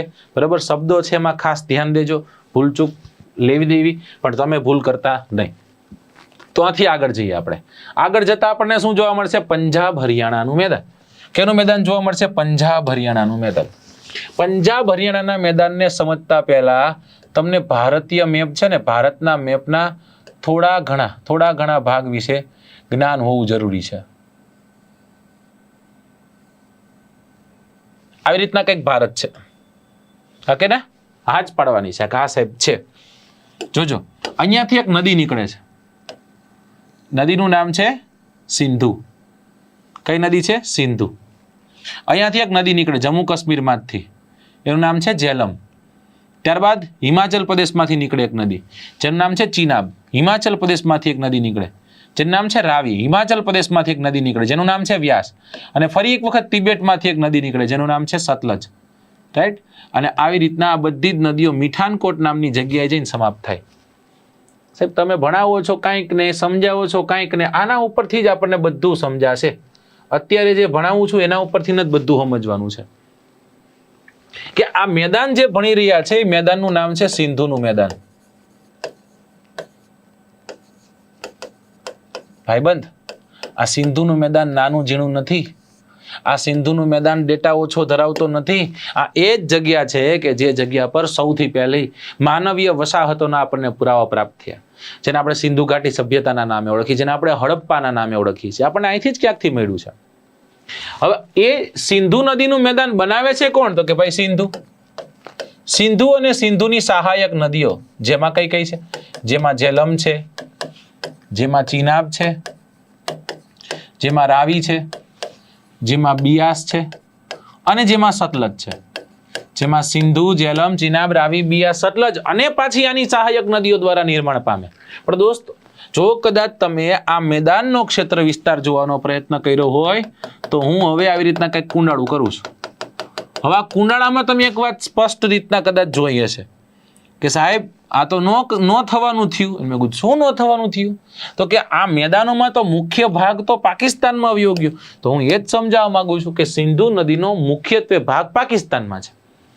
અને એટલા જ માટે જે ભારતના ભાગમાં છે એ ભાગને ભણવા માટે આપણે કઈ રીતના ભણીએ છીએ? તો એ ભાગને ભણવા માટે આપણે કહીએ છીએ પંજાબ હરિયાણાનું મેદાન. કયું મેદાન કહીએ છીએ? પંજાબ હરિયાણાનું મેદાન. હવે સમજાઈ ગયું સાહેબ. શું કહીએ છીએ? પંજાબ હરિયાણાનું મેદાન. સાહેબ એક્ઝેક્ટ સમજાઈ ગયું, કાંઈ ઘટે નહીં, એવું સમજાઈ ગયું સાહેબ. હવે પૂછવા દો, ખાલી આને દો સિર્ફ. બરાબર, ભૂકા કાઢી નાખવાનું થાય છે. સૌથી પહેલો પ્રશ્ન, કેવું છે પંજાબ હરિયાણાનું મેદાન? તમે તો એમ કહેશો સાહેબ સારું છે, કાઢી મૂકશે એવું લખશો તો. ચોરસ છે. કેવું છે? ચોરસ. આવી આકૃતિ પૂછીને કે ભારત કેવો છે, તમને લાગે ત્રિકોણાકાર. ભારત ચતુષ્કોણીય આકૃતિ ધરાવતો દેશ છે. પ્રશ્ન પૂછાઈ ગયો છે. પ્રશ્ન પૂછાઈ ગયો છે કે માળવાનો ઉચ્ચ પ્રદેશ કેવો છે? ત્રિભુજાકાર છે. ભારતનો દ્વીપકલ્પીય ઉચ્ચ પ્રદેશ કેવો છે? ત્રિભુજાકાર છે. ઝેલમ, ચિનાબ, રાવી, બિયાસ, સતલજ વગેરે જેવી નદીઓ અને તેની સહાયક નદીઓથી એનું નિર્માણ થાય છે. કદાચ તમે એને વિસ્તારમાં માપવા જાઓ તો ઉત્તર પૂર્વથી લઈ અને દક્ષિણ પશ્ચિમ સુધીનો જે પટ્ટો છે એ 640 કિલોમીટર છે. રાઈટ? 640 કિલોમીટર. કેટલા કિલોમીટર? 640 કિલોમીટર. એક બીજો ડેટા લઈ લઈએ જે પૂર્વ પશ્ચિમનો છે, એ કેટલો છે? 300 કિલોમીટર. કેટલા કિલોમીટર છે? 300. આ એનો વ્યાપ છે. આટલું વિશાળ આ મેદાન ફેલાયેલું છે, જેને આપણે શું કહીએ? જેને આપણે પંજાબ હરિયાણાનું મેદાન કહીએ છીએ. મુખ્યત્વે ક્યાં ફેલાયેલું છે એવો પ્રશ્ન પૂછે તોય કહેજો. એ પંજાબમાં છે, એ હરિયાણામાં છે અને એની સાથે સાથે એ દિલ્હીમાં છે. પંજાબ, હરિયાણા અને દિલ્હીમાં આપણને ફેલાયેલું જોવા મળે છે. સમુદ્રની સપાટીથી આ સર્વાધિક ઊંચાઈ પર આવેલું મેદાન છે, જે અંદાજિત 250 થી 300 મીટરની ઊંચાઈ પર છે. બરાબર? 5 અલગ અલગ નદીઓ આ મેદાનનું નિર્માણ કરે એટલે એને પંજાબ કહેવાય. પંજનો મતલબ સિંધી ભાષામાં થાય 5. સિંધી ભેગા થાય ને, તમે કઈક વસ્તુ લેવા ગયા હોય ને સિંધીની શોપે ગયા હોય 5 વસ્તુ પંજ એટલે પંજનો મતલબ શું થાય? 5. અને આબનો મતલબ શું થાય? આબનો મતલબ થાય નદી કે નદી ક્ષેત્ર. રાઈટ. તો 5 નદીઓ જ્યાં મળે છે એવો વિસ્તાર જેને આપણે પંજાબ કીધો. હવે દોસ્તો અલગ અલગ દોઆબો પૂછાય છે. પંજાબની વાત કરી તો એવી જ રીતના દોઆબની વાત કરી. દોઆબ એટલે શું? દો એટલે 2, હે ને? આ તો કર્યું જ છે ને. હા, નાના હશો સ્કૂલમાં ત્યારે તમે આમ કરતા છે 1 2 1 2 1 2 એવી રીતના. તો દોઆબ એટલે દો એટલે 2, આબ એટલે નદી. તો અલગ અલગ નદીઓ ભેગી થાય છે અને એ શું બનાવે છે? તો કઈ બનાવે છે? મેદાનો ભાઈ, રાઈટ. જેમ કે તમારે જ જોવાનું છે આ નદી કઈ છે? સિંધુ. લખો, ચાલો હું લખાવું એમ લખો. સિંધુ. સિંધુને કઈ નદી મળે? સિંધુને કઈ નદી મળે? આ નદી મળે. સાહેબ આ ને એવી રીતના એનું નામ કયો? એનું નામ છે ચિનાબ. ઓકે. ચિનાબની ઉપર અહીં કઈ નદી છે? તો કે એનું નામ છે ઝેલમ. જો દોસ્તો આ બધી જ નદીઓના કારણે જે આ પટ્ટો બન્યો નાખો, આ પટ્ટો, આ પટ્ટાને આપણે કહીએ છીએ સિંધ સાગર દોઆબ. આ તમારા પ્રશ્નપત્રમાં જોવા તમને મળે કદાચ કે સિંધ સાગર દોઆબ કઈ નદીઓના કારણે નિર્માણ પામે છે. પછી ત્યાંથી આગળ જઈએ. હવે આગળની જે નદીઓ છે ને જોતા જઈએ. હવે કઈ નદી છે? ઝેલમ છે. ઝેલમની સાથે કઈ નદી છે? ઝેલમની સાથે એની નીચે ચિનાબ નામની નદી છે. તો ઝેલમ અને ચિનાબ ક્યાં મેદાનો બનાવે છે? અહીંયા મેદાનો બનાવે છે. તો ઝેલમ અને ચિનાબ જ્યાં બનાવે એનું નામ શું છે? દોઆબનું નામ શું છે? એનું નામ છે ચાજ દોઆબ. કયો દોઆબ છે? ચાજ દોઆબ. ઓકે સાહેબ. ત્યાંથી આગળ વધો. ત્યાંથી આગળ છે આ ચિનાબ. ચિનાબની આગળ રાવી. ચિનાબ અને રાવી. ચિનાબ અને કોણ? ચિનાબ અને રાવી બનાવે છે, રાઈટ. તો એને આપણે શું કહીએ છીએ? એનું નામ શું છે? જે જગ્યા પર ચિનાબ અને રાવી નામની નદી દોઆબ બનાવે એને કહેવાય છે રચના દોઆબ. કયો દોઆબ છે? રચના દોઆબ કે રેચના દોઆબ. બરાબર. હા, ઓકે. ત્યાંથી આપણે આગળ જ્યાં ક્યાં પહોંચ્યા હતા આપણે? ચિનાબ અને રાવી. હવે રાવી અને બિયાસ આવી. કઈ નદી આવી? રાવી અને બિયાસ. હવે રાવી અને બિયાસ નામની નદી જ્યાં મળે એ જગ્યા પર જે મેદાન બને એને શું કહેવાય? તો કે એને આપણે કહેશું બારી દોઆબ. કયો દોઆબ છે આ દોઆબ છે બારી દોઆબ. લાસ્ટ ભાગ વૈધો ને હવે તો, હે ને? અને કયો વૈધો? બિયાસ અને સતલજ વચ્ચે. યાદ રાખજો આ એકમાત્ર એવો દોઆબ જે સંપૂર્ણ ભારતમાં હોય. બિયાસ અને સતલજ. બિયાસ અને સતલજ નામની નદીના કારણે જે દોઆબ બને એનું નામ છે બિસ્ત દોઆબ. બિસ્તની સાથે સાથે હજી આનું નામ છે, એનું નામ છે જલંધર દોઆબ. કયો દોઆબ છે? જલંધર દોઆબ. તમને એમ થશે કે સાહેબ you are so intelligent. How intelligent you are. બરાબર ને? હાવ ઇન્ટેલિજન્ટ. હું કાંઈ ઇન્ટેલિજન્ટ નથી. બધાના પેલા શબ્દ છે. ઝેલમ અને ચિનાબ એટલે ચાજ દોઆબ. ઓકે. ચિનાબ અને રાવી તો રચના દોઆબ. ઓકે. રાવી અને બિયાસ બારી દોઆબ. ઓકે. ત્યારબાદ બિયાસ અને સતલજ બિસ્ત દોઆબ. કેવો દોઆબ? બિસ્ત દોઆબ. આ ખાલી મોટો છે સિંધ સાગર દોઆબ. સાગર જેવો વિશાળ છે એટલે આપણે શું કહીએ? સિંધ સાગર. આમ થોડી તમે આ ભાગ જો, આ ભાગ સૌથી વિશાળ છે કે નહીં? હા સાહેબ. આ કયો હતો? આનું નામ છે સિંધ સાગર દોઆબ. બરાબર. ત્યારબાદ તો કે ત્યારબાદ હું તમને બીજો દોઆબ બતાવું. અહીંયા બીજો દોઆબ સ્થિત છે. આનું નામ શું છે? આનું નામ છે ચાજ દોઆબ. ત્યારબાદ અહીંયા આપણને જોવા મળશે આ ત્રીજો દોઆબ. અને ત્રીજા દોઆબનું નામ શું છે? આ ત્રીજા દોઆબનું નામ છે રેચના દોઆબ. કયો દોઆબ છે? રેચના દોઆબ. ત્યારબાદ હજી એક દોઆબ તમને બતાવું. અહીંયા આની દોઆબ અહીંયા છે. આ દોઆબનું નામ શું છે? આ દોઆબનું નામ શું છે? તો કે આ દોઆબનું નામ છે Bari Doab. Last but not the least, સૌથી છેલ્લો દોઆબ એ ક્યાં છે? તમને અહીંયા જોવા મળશે. આનું નામ શું છે? આનું નામ છે બિસ્ત અથવા તો જલંધર દોઆબ. કયો દોઆબ છે? બિસ્ત અથવા તો જલંધર દોઆબ. તો આ પંજાબ હરિયાણાનું મેદાન છે. પંજાબ હરિયાણાનું મેદાન મુખ્યત્વે પંજાબ હરિયાણાના વિસ્તારમાં ફેલાયેલું છે.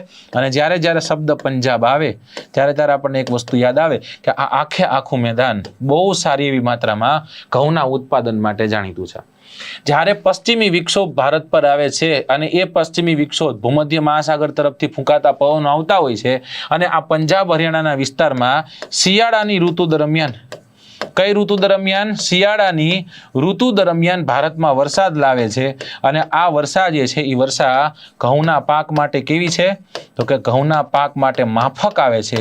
એટલા માટે સર્વાધિક અહીંયા ઘઉંનું ઉત્પાદન થાય છે. પંજાબની જ વાત કરી તો પંજાબની વાતમાં એ પણ લઈ લીજો દોસ્તો કે પંજાબ જે છે એ પંજાબમાં સર્વાધિક સિંચાઈથી કૃષિ થાય છે. બધી નદીઓ નીકળે છે એટલા માટે. આની સાથે સાથે આ જ પંજાબને ઘઉંનો કોઠાર કહેવાય છે. શું કહેવાય છે? ઘઉંનો કોઠાર કહેવાય છે. આની સાથે સાથે તે હેક્ટર દીઠ ઘઉંના ઉત્પાદનમાં પંજાબ પ્રથમ ક્રમે છે. યાદ રાખજો, વોર ચાલી છે, ઘઉંની તંગી સર્જાણી છે, પ્રશ્ન અહીંથી નીકળી શકે. આગળ વધીએ. કોઈ પણ જાતના શક સંદેહ કર્યા વગર પંજાબ હરિયાણાના મેદાનને જય હિન્દ કહી અને હવે જઈએ ગંગા અને ગંગાના મેદાનોમાં. ગંગામાં તમને ખ્યાલ હોવો જોઈએ, ગંગા નદી અને ગંગા નદીની સહાયક નદીઓ. ક્યાંથી નીકળે ગંગા? ગંગા નીકળે ગૌમુખમાંથી. કયા નામથી નીકળે? ભગીરથી નામથી નીકળે છે. એક નદી છે બીજી, જેનું નામ શું છે? જેનું નામ છે સંતોપત નામની નદી. જે જૈન કોને મળે? મળે તો ગંગાને જ તે. એક હજી છે ત્રીજી, જે યમુનોત્રી નામના ગ્લેશિયરમાંથી નીકળે છે અને ગંગાની સૌથી લાંબી સહાયક નદી છે. આનું નામ શું છે? આનું નામ છે યમુના. કઈ નદી છે દોસ્તો? આનું નામ છે યમુના. ઓકે. ગંગા ત્યાંથી આગળ વધે છે, આગળ વધતી જાય છે. એક જગ્યાએ આવે છે જ્યાં ગંગા ઉત્તર તરફ જાય, અહીં નથી જતી, ઉત્તર તરફ જાય છે અને પછી ફરી એક વખત દક્ષિણ તરફ જાય. પછી ગંગા બે ફાંટાઓમાં વિભાજિત થઈ જાય. ફરક્કા નામની જગ્યાથી એક ફાંટો છે બાંગ્લાદેશમાં જાય, જ્યારે બીજો ફાંટો જે છે હુગલીના નામે કલકત્તા થઈ અને જૈન બંગાળની ખાડીમાં સમાપ્ત થઈ જાય. આ ગંગા છે. હવે આ ગંગા ખાલી ગંગા નથી, ગંગાની સાથે એની સહાયક નદીઓનો ઢગલો છે. બરાબર. અહીંયાથી એક નદી આવે, આનું નામ છે રામગંગા નામની નદી. કઈ નદી છે? આ રામગંગા નામની નદી છે. પછી અહીંયાથી એક નદી આવે છે જેનું નામ છે, અહીંયાથી એક નદી આવે છે જેનું નામ છે શારદા અથવા તો કાલી નદી. બરાબર. ત્યારબાદ એક નદી આવે છે જેનું નામ છે ગંડક નદી. કઈ નદી છે? ગંડક નદી છે. ત્યારથી આગળ જતા ત્યાંથી આપણને હજી એક નદી જોવા મળે જેનું નામ છે કોસી નામની નદી. ત્યાંથી હજી એક આપણને નદી આવતી જોવા મળે જેનું નામ છે મહાનંદા નામની નદી. કઈ નદી છે? મહાનંદા નામની નદી. જો આવી રીતના આ બધી જ નદીઓ, આ જ ગંગાના ઉત્તરના ફાટાને હજી એક નદી મળે જેનું નામ છે તિસ્તા નામની નદી. કઈ નદી? તિસ્તા, જે બાંગ્લાદેશમાં જઈને મળે છે. આટલું જ હોય તોય મજાની વાત છે, પણ હજી એક નદી આવે જો આયરી, અને આ નદીનું નામ શું છે? આનું નામ છે યમુના. આ યમુના જ ખાલી હોય તો ઠીક છે. યમુનાની પાછી સહાયક નદીઓ છે, જેમાં પૂર્વી બનાસ છે, જેમાં કાલી સિંધ છે, જેમાં પાર્વતી છે. આ જ યમુનાને મળનારીમાં સિંધ નામની નદી છે. આ જ યમુનાને કેન નામની નદી મળે, અંડરટેકરનો ભાઈ. ત્યાંથી આગળ જતા બેતવા નામની નદી મળે. ત્યાંથી આગળ જતા હજી એક નદી પટના પાસે જઈ અને ગંગાને મળે, અને આ નદીનું નામ શું છે? સોણ નામની નદી. અહીંયાથી એક નદી નીકળે દોસ્તો. આ નદી જે છે એ છોટા નાગપુરના ઉચ્ચ પ્રદેશને છેદી અને જઈ અને હુગલી નામની નદીને મળે. આનું નામ છે દામોદર. આટલી મોટી, આટલી બધી નદીઓ ભેગી થાય ત્યારે ગંગા પોતાનું મેદાન બનાવે. એટલે આ આખો વિસ્તાર છે ને, આ આખો વિસ્તાર હવે જે બન્યો ને દોસ્તો, આ આખો વિસ્તાર જે બન્યો દોસ્તો, આ આખા વિસ્તારને આપણે કહીએ છીએ ગંગા નદીનું મેદાન. આ કેનું મેદાન બન્યું? આ ગંગા નદીનું મેદાન. જેવી ગંગા નદી હિમાલયના ક્ષેત્ર વિસ્તારને મૂકે એટલે આ નદી શું બનાવે? તો કે આ નદી માત્ર અને માત્ર મેદાનો માટે જાણીતી છે. શેના માટે જાણીતી દોસ્તો? તો કે મેદાનો, એના સમૃદ્ધ મેદાનો અહીંયા આપણને જોવા મળે. કદાચ એટલે જ તે સિંધુ ઘાટી સભ્યતામાં રહેતા લોકો ગંગા નદીના મેદાનથી એટલા બધા અજાણ છે, પણ આગળ જતા જેવા આર્યો આવે છે અને આ દ્રવિડ પ્રજાને નીચે ધકેલે છે ને એમ કે છે કે સૌથી સમૃદ્ધ તો વિસ્તાર આ છે, તો કરવા જેવું તો અહીંયા બધું, રહેવા જેવું તો બધું અહીંયા બધું. એટલા માટે તે 16 મહાજન પદોમાંથી બધા જ લગભગ મહાજન પદોમાંથી 13 મહાજન પદો તો ગંગાના મેદાનમાં જ જોવા મળે છે. એક દક્ષિણનું કાઢ નાખો અને ઉત્તરના 2 કાઢ નાખો જે ભારતની બહાર છે. બાકી બધા ક્યાં? તો કે બધા ગંગા નદીના મેદાનો સમૃદ્ધ છે. એટલે કે ગંગા મૈયા મેં જબ તક પાણી રહે મેરે સजना તેરી જિંદગાની રહે, તને કાંઈ નથી થવાનું. ઓકે, ચલો. વિશાળ હોવાથી ગંગા નદીના મેદાનો ઉત્તર પ્રદેશ, બિહાર, પશ્ચિમ બંગાળ, ઉત્તરાખંડનો થોડો એવો ભાગ આટલા રાજ્યમાં ફેલાયેલા છે. રાઈટ. કદાચ તમને રાજ્ય પૂછી જ નાખે, વિસ્તાર પૂછી જ નાખે, લખી જ નાખવાનું. શું કામ? આપણે કાચું કાપવું જ જોઈએ. ક્યાંથી શરૂ થાય? ઉત્તરાખંડ. ઉત્તરાખંડથી યુપી, યુપીથી આગળ બિહાર, બિહારથી આગળ વેસ્ટ બેંગાલ. હજી આગળ જવું હોય તો તમે જઈ શકો છો બાંગ્લાદેશ, કારણ કે આ અહીંયા પણ આનું મેદાન છે, પણ એ એક દેશ આવી ગયો. કદાચ એવું પૂછે ગંગા નદીનું મેદાન કેટલા દેશમાં ફેલાયેલું છે? 2 દેશમાં ફેલાયેલું. કયા 2 દેશ? ભારત અને બાંગ્લાદેશ. ગંગા અને તેની સહાયક નદીઓ દ્વારા એનું નિર્માણ થાય. સાહેબ બહુ વિશાળ છે એટલા માટે એને કેટલા ભાગમાં વહેંચી છે? 3 ભાગમાં. પહેલો ભાગ કયો છે? પહેલા ભાગને કહીએ છીએ ઉપરી ગંગાનું મેદાન. કેનું મેદાન છે? ઉપરી ગંગાનું મેદાન. તમને બધાને જાણ હશે કે ઉપરી ગંગાનું મેદાનનો મતલબ શું થતો હશે? જે જગ્યાથી ગંગા નદી ઉદ્ભવ પામે છે અને પોતાના ઉપરવાસમાં જ્યારે નદી વહેતી હોય અને નદી જ્યારે મેદાની પ્રદેશમાં જ્યારે પ્રવેશે છે, એ મેદાની પ્રદેશમાં જેવી નદી પ્રવેશતા મેદાનોનું નિર્માણ કાર્ય શરૂ થાય ત્યાં આ મેદાનો ફેલાયેલા છે. રાઈટ. ઉત્તર દક્ષિણની લંબાઈ 550 કિલોમીટર છે. કેટલા કિલોમીટર? ઉત્તર દક્ષિણમાં પશ્ચિમ પૂર્વમાં, પૂર્વ પશ્ચિમમાં 550 કિલોમીટર છે, જ્યારે ઉત્તર દક્ષિણમાં 380 કિલોમીટર જેટલો ઉપરી ગંગાના મેદાનનો વ્યાપ છે. સાહેબ કઈ નદીઓ બનાવે? ગંગા તો છે જ તે. આ ગંગાની સહાયક નદીઓ મેઇન યાદ રાખવી પડશે ને. યમુના હશે, 1000% હશે, કારણ કે યમુના સૌથી ઉત્તરે આપણને જોવા મળે. હિમાલયમાંથી નીકળતી પશ્ચિમમાં વહી અને ગંગાને મળનારી સૌથી મોટી નદી કહે તો એ યમુના છે. યમુનાની સાથે સાથે રામગંગા છે, રામગંગાની સાથે સાથે ગોમતી છે, ગોમતીની સાથે સાથે ઘાઘરા છે. આવી નદીઓ અહીંયા આવે અને ગંગા નદીનું મેદાન બનાવે, ઉપરી ગંગાનું મેદાન બનાવે. સમુદ્ર સપાટીથી 100 થી લઈ અને 300 મીટરની ઊંચાઈ પર આપણને આ જોવા મળે. અને અહીંયા એક દોઆબ ફેમસ છે, એ દોઆબનું નામ આપણે યાદ રાખવાનું છે, અને એ દોઆબને આપણે કહીએ છીએ ગંગા યમુના દોઆબ. ગંગા યમુના દોઆબ, કારણ કે અહીંયા બે નદીઓ મળે, ગંગા અને યમુના જેવી નદીઓ. ઉપરી ગંગાના મેદાનો છે. ઉપરી ગંગાના મેદાનો કયા પાક માટે વધુ સાનુકૂળ છે, અથવા તો કયા પાક માટે જાણીતા છે? તો કે જો શેરડી સારી એવી થાય છે, ચોખા સારા એવા થાય છે, ઘઉંનું ઉત્પાદન ખૂબ સારું એવું થાય છે. જો હવે આ જ ઉપરી ગંગાના મેદાનમાં કોઈ એક મેદાન આવેલું છે, અને એ મેદાનનું નામ શું છે? એ મેદાનનું નામ છે રોહિલખંડનું મેદાન. યાદ રાખજો, આવા પ્રશ્ન પૂછી નાખશે કે રોહિલખંડનું મેદાન કયા મેદાનનો ભાગ છે? રોહિલખંડનું મેદાન ઉપરી ગંગાના મેદાનનો ભાગ છે. આગ્રાનું મેદાન કયા મેદાનનો ભાગ છે? આગ્રા તો કદાચ તમને ખબર પડી જાય કે આગ્રા યમુના નદીના કિનારે છે, તો ઉપરી ગંગાનું જોવું જોઈએ, પણ રોહિલખંડ કદાચ તમને નહીં ખબર પડે. દરેક ગંગાના દરેક ભાગમાં અલગ અલગ મેદાનોના નામ છે, જેને આપણે જોશું. કયા કયા પાકો લેવાશે? સાહેબ લખી નાખવાનું છે. શેરડી સારામાં સારી લેવાશે, શેરડી સાથે સાથે ઘઉં સારી એવી માત્રામાં થશે, ઘઉંની સાથે સાથે ચોખા સારી એવી માત્રામાં થશે, બાગાયતી પાકો સારા થશે, કઠોળ સારી માત્રામાં થશે, મકાઈ સારી માત્રામાં થશે. બસ આટલું રાખો ને તોય ઘણું છે. તો આ ઉપરી ગંગાના મેદાનમાં શાકભાજીથી લઈ અને આવું બધું સારી એવી માત્રામાં થાય. હવે ત્યાંથી કવિ ક્યાં જાય છે? કવિ ત્યાંથી જાય છે મધ્ય ગંગાના મેદાનોમાં. બીજા નંબરનો ભાગ હતો એ હતો મધ્ય ગંગાના મેદાનો. મધ્ય ગંગાના મેદાનો ક્યાં ફેલાયેલા છે? ક્યાંથી ક્યાં ફેલાયેલા છે? કેટલા કિલોમીટરનો વ્યાપ છે? તો આ પણ અંદાજિત ઉપરી ગંગાના મેદાનનો જેટલો ભાગ છે ને એવો જ છે. આ પૂર્વ પશ્ચિમમાં 600 કિલોમીટર ફેલાયેલા છે. કેટલા? 600 કિલોમીટર. જ્યારે ઉત્તર દક્ષિણની વાત કરી 300 કિલોમીટર છે. કેટલા કિલોમીટર છે? 300 કિલોમીટર. એટલે જો આમ જોઈએ તો 600 કિલોમીટરનો સળંગ 600 અને આ 600 બીજા, એટલે 1150 કિલોમીટરનો સળંગ પટ્ટો છે, 300 કિલોમીટર આવી રીતના એમ ફેલાયેલું આખું આ મેદાન છે. આની ઊંચાઈ કેટલી હતી? ઊંચાઈ કદાચ જોઈએ તો ઊંચાઈ 150 થી લઈ અને 300 મીટરની ઊંચાઈ હતી. સ્વાભાવિક વાત છે, જ્યારે નદી ઉપરવાસમાંથી નીચે આવતી હોય, ધીમે ધીમે એની ઊંચાઈમાં ઘટાડો, મેદાનની ઊંચાઈમાં ઘટાડો થાય, સમુદ્રની સપાટીથી એની ઊંચાઈમાં ઘટાડો થાય. તો અહીંયા આપણને ઊંચાઈ કેટલું જોવા મળે? 150. 150 શું છે? 150 મેક્સિમમ ઊંચાઈ છે. આનથી વધુ ઊંચાઈ અહીંયા જોવા મળતી નથી. ક્યાં? મધ્ય ગંગાના મેદાનની હું વાત કરી રહ્યો છું. કઈ નદીઓના કારણે બને છે? તો ઘાઘરા લઈ લેવાની છે, બરાબર. ઘાઘરા નામની નદી અહીંયા છે, અહીંયા છે, બરાબર. ગંડક નામની નદી, જેને ગંડકી પણ કહેવાય છે, અને જેને બિહારનો શોક કહેવાય એવી કોશી નામની નદી. આ નદીઓના કારણે અહીંયા આ મેદાનો નિર્માણ પામ્યા છે. ફરી એક વખત પ્રશ્નમાં એવો જ કદાચ નાખે કે સાહેબ કયા કયા પાકો લેવાય? કોઈ દોઆબ જોવા મળે? આપણને એક દોઆબ જોવા મળ્યો. અહીંયા કોઈ દોઆબ છે? હા, તો અહીંયા આપણને જોવા મળશે ગંગા ઘાઘરા દોઆબ. કયો દોઆબ જોવા મળશે? ગંગા ઘાઘરા દોઆબ. આની સાથે આવો ના તે બીજો ઘાઘરા ગંડક દોઆબ. કયો દોઆબ? ઘાઘરા ગંડક દોઆબ. જો ઓલા બધા જ દોઆબ તમને આવડી ગયા. આ દોઆબ તમને મેદાન પ્રમાણે પૂછે. ઘાઘરા ગંડક દોઆબ કયા મેદાનનો ભાગ છે? મધ્ય ગંગા, ઉત્તરી ગંગા, નિમ્ન. શું કહેવાનું છે? મધ્ય ગંગાના મેદાનનો ભાગ છે.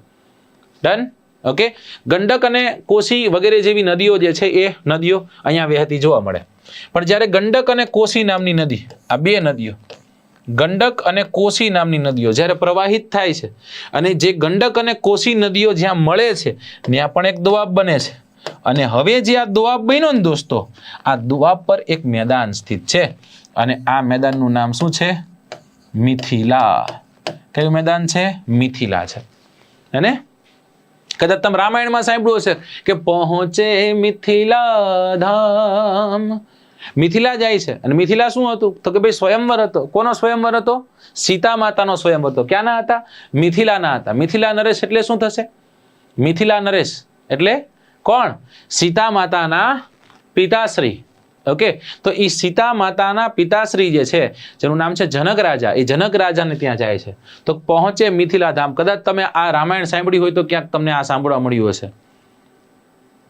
ત્યાં આખે આખો ઉત્સવ હતો કે જનકપુર ઉત્સવ હૈ ભારી, અપને વર કા ચયન કરેગી સીતા સુકુમારી, જનકપુર उत्सव है भारी, जनक राज का कठिन प्रण सुनो सुनो सबको, जो तोड़े शिव धनुष को वो सीतापति होय, जो तोड़े शिव धनुष कठोर सबकी दृष्टि राम की ओर, राम हृदय गुण के अवतार गुरुवर की आज्ञा से पार, सहज भाव से शिव धनु तोड़ा, जनक सुता संग नाता जोड़ा.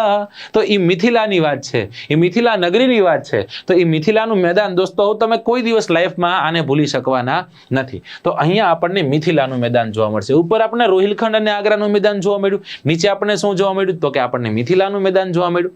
રાઈટ, આટલું આપણે યાદ રાખવાનું. હવે જોજો, જ્યારે કોસી નામની નદી, કોસી નામની નદી, કોસી નામની નદી એટલે શું તો કે કોસી એટલે બિહારનો છો, અને કોસી નામની નદી જ્યારે બિહારમાં જાય ને, કોસી નામની નદી જ્યારે બિહારમાં જાય છે, રાઈટ, બિહારમાં જઈને ખતમ થાય છે. જ્યાં ખતમ થાય ને ત્યાં નીચેથી એને નદી આવીને મળે, અને એ નદીનું નામ શું છે? ગંગાની વાત થઈ રહી છે. કન્ફ્યુઝ થશો વધુ. બિહારમાં જે જગ્યા પર કોસી સમાપ્ત થાય એ જ ભાગમાં એને એક નદી મળે, અને નદીનું નામ છે સોણ નદી. કોને મળે? ગંગાને મળે. સોણ નામની નદી જ્યાં બિહારમાં મળે ને દોસ્તો, એ જગ્યા પર એક મસ્ત એવી જગ્યા આવેલી છે, એનું નામ છે મગધ. અને આ જગ્યાથી કોણ હતું? આ જગ્યાથી ભગવાન શ્રી રામ હતા. સમજાઈ ગયું? મિથિલાથી કોણ હતું તો કે જનક નંદિની માં સીતા હતા. ઓકે, તો આ વાત જે છે એ વાતને આપણે જાણવા જેવી છે. તો સોણ નામની નદી છે, એ સોણ નામની નદી જે જગ્યા પર જાય છે બિહારમાં મળે છે, એના પશ્ચિમે આપણને એક મેદાન જોવા મળે જેને આપણે મગધના મેદાનના નામે ઓળખીએ છીએ. ચલો ત્યાંથી આગળ જઈએ. Last but not the least, બહુ મહત્વનું હોય એવું એક મેદાન જેને આપણે કહીએ છીએ નિમ્ન ગંગાનું મેદાન. કેનું મેદાન કહીએ છીએ? નિમ્ન ગંગાનું મેદાન. ઓકે, નિમ્ન ગંગાનું મેદાન એટલે સૌથી છેલ્લું હશે, 100% સાહેબ સૌથી છેલ્લું હશે. ઉત્તર દક્ષિણની એની લંબાઈ 580 કિલોમીટર છે. કેટલા કિલોમીટર છે? 580 કિલોમીટર છે. 580 કિલોમીટર. અને આ મેદાનમાં ક્યાંક કોક જગ્યાએ બહુ સાંકડો ભાગ છે, તો કોક જગ્યાએ બહુ પહોળો ભાગ પણ આપણને જોવા મળે. સૌથી વધુ પહોળો ભાગ જો કોઈ જગ્યા પર જોવા મળતો હોય તો છોટા નાગપુરનો ઉચ્ચ પ્રદેશથી લઈને બાંગ્લાદેશની સીમા સુધી. છોટા નાગપુરનો ઉચ્ચ પ્રદેશ હમણાં પાછો આવશે, કારણ કે અહીંયા એક વિસ્તાર આવેલો છે, ત્યાંથી શરૂ કરી અને બાંગ્લાદેશની સરહદ સુધી કેટલા કિલોમીટર ખબર છે? 200 કિલોમીટર પહોળું છે. કેટલા કિલોમીટર પહોળું છે? 200 કિલોમીટર. સાહેબ આ મેદાનનું નિર્માણ કોણ કરે? નિર્માણ કરશે તીસ્તા નામની નદી. સાહેબ તીસ્તા તો કોની સહાયક છે? તીસ્તા સહાયક છે ગંગાની. પણ તીસ્તા જે છે એ તીસ્તા જ્યારે બાંગ્લાદેશમાં જઈ અને આ તીસ્તા નામની નદી ગંગાને મળે છે, બરાબર. પણ આની સાથે સાથે ટોરસા નામની નદી છે, જલઢાકા નામની નદી છે, મહાનંદા નામની નદી છે. આવી નદીઓ અહીંયા મેદાની વિસ્તાર બનાવે. આની સાથે સાથે હજી નદીઓ જોશું. દામોદર નામની નદી છે. દામોદર નામની નદી જે કોને જઈને મળે છે? હુગલીને. આ બધી જ નદીઓના કારણે અહીંયા એક મેદાન બનાય છે. અને આ મેદાન સૌથી ઓછા ઢાળ ધરાવતું મેદાન છે. ભારતમાં સૌથી ઓછો ઢાળ ધરાવતું મેદાન છે. જો તમે 1 કિલોમીટર ચાલો ને, 1 કિલોમીટર, તો માત્ર ને માત્ર 2 સેન્ટીમીટર જેટલો ઢાળ છે. એ 2 સેન્ટીમીટર ઢાળ ઘટે, બરાબર. એટલે વિચારો કે 1 કિલોમીટર હાલી નાખ્યા ને 2 સેન્ટીમીટર એટલે આટલું થયું. આટલો ઢાળ તમને ઢાળ લાગવાનો જ નથી. એટલે સમુદ્ર સપાટીથી સૌથી નીચે આવેલો જો કોઈ ભાગ હોય તો એ ભાગ આ છે. ડન. આટલું આપણે આમાં યાદ રાખવાનું, બાકી કઈ બીજું કઈ યાદ રાખવાનું થતું નથી. છેલ્લે જઈને આ નદી છે એ નદી એક ડેલ્ટા બનાવે છે, એક મોટો એવો ડેલ્ટા બનાવીને ડેલ્ટાનું નામ શું છે? એ ડેલ્ટાનું નામ છે સુંદરવનનો ડેલ્ટા. સુંદરવનનો ડેલ્ટા. ઓકે, જે જગ્યા પર આપણને ઘણા બધા દ્વીપો, જળદ્વીપ, નદી દ્વીપો જોવા મળશે, ઘણા બધા સમુદ્રમાં જોવા મળતા દ્વીપો પણ આપણને જોવા મળશે. છોટાનાગપુરના ઉચ્ચ પ્રદેશની મેં તમને વાત કરી હતી કે એક સાઈડ છે છોટાનાગપુરનો ઉચ્ચ પ્રદેશ અને અહીંયા બન્યું છે આ મેદાન. આ રે નદી, આને મળનારી એક નદી દામોદર. જોજો, સમજો. છોટાનાગપુરનો ઉચ્ચ પ્રદેશ છે એ છોટાનાગપુરના ઉચ્ચ પ્રદેશની પૂર્વમાં, પૂર્વ પશ્ચિમ થઈ એના પૂર્વમાં જ્યાં મેદાન છે, મેદાનની જ વાત છે. હવે એ જગ્યા પર નિમ્નગંગાના મેદાનનો એક વિશેષ ભાગ આવેલો છે, જે જગ્યા પર દામોદર અને સુવર્ણરેખા નામની નદીઓ આ મેદાનમાંથી આપણને જતી જોવા મળે છે. અને ત્યાં એક ક્ષેત્ર વિસ્તાર આવેલો છે જેને રાહરના નામે ઓળખવામાં આવે છે. કેના નામે ઓળખવામાં આવે છે? રાહર પ્લેનના નામે ઓળખવામાં આવે છે. આ જગ્યા પર સર્વાધિક ધોવાણ થતું આપણને જોવા મળે, એટલે સર્વાધિક ધોવાણની સમસ્યા છે. આ પ્રદેશમાં પણ ચોખા, મકાઈ વગેરે જેવા પાકોની સારી ખેતી થાય છે. જો રાહર, રૂર આ બંને અલગ છે. રૂર પ્રદેશ એટલે શું છે? રૂર અને રાઇન નામની નદીઓ જર્મનીમાં વહેતી નદીઓ છે, જેની બેસિનમાં સર્વાધિક કોલસો ધરબાયેલો છે. છોટાનાગપુરના ઉચ્ચ પ્રદેશમાં જ્યાં દામોદર નામની નદી વહે છે ત્યાં પણ સર્વાધિક કોલસો ધરબાયેલો છે. એટલે પ્રશ્નમાં કદાચ એવી રીતના નીકળે ભારતનો રૂર પ્રદેશ એટલે કયો? તો કે દામોદરની ખીણ. રાઈટ, વેલી ઓફ દામોદર છે એને આપણે ભારતના રૂર પ્રદેશ તરીકે આપણે ઓળખીએ છીએ. આ પ્રશ્ન પૂછાઈ ચૂક્યા છે, પ્રશ્ન પૂછાઈ શકે એમ છે. ચલો, ગંગા નદીના મેદાનની વાત કરી, હવે વાત કરવાની છે બ્રહ્મપુત્રના મેદાનની. બ્રહ્મપુત્રના મેદાનને પણ સમજતા પહેલા આપણને બહુ સારી રીતના બ્રહ્મપુત્રા જે છે એ બ્રહ્મપુત્રા મેદાન ક્યાં બનાવ્યા છે એ ખબર હોવી જોઈએ. આ અરુણાચલ પ્રદેશનો વિસ્તાર છે. ઓકે, આવી રીતે કંઈક છે. આપણે આટલાનું કામ છે. હવે એમાં જે જગ્યા પર જે રાજ્યો છે એ તમને જાણ છે, પણ છતાં પણ એક વખત કહી દઉં કે અહીંયા એક રાજ્ય છે, આનું નામ છે મેઘાલય. અહીંયા એક રાજ્ય છે, આનું નામ છે અસમ. આનું નામ શું છે? આનું નામ છે અસમ. અસમ આવું રાજ્ય છે, બધાની હરી કરી આવે એવું રાજ્ય એટલે અસમ.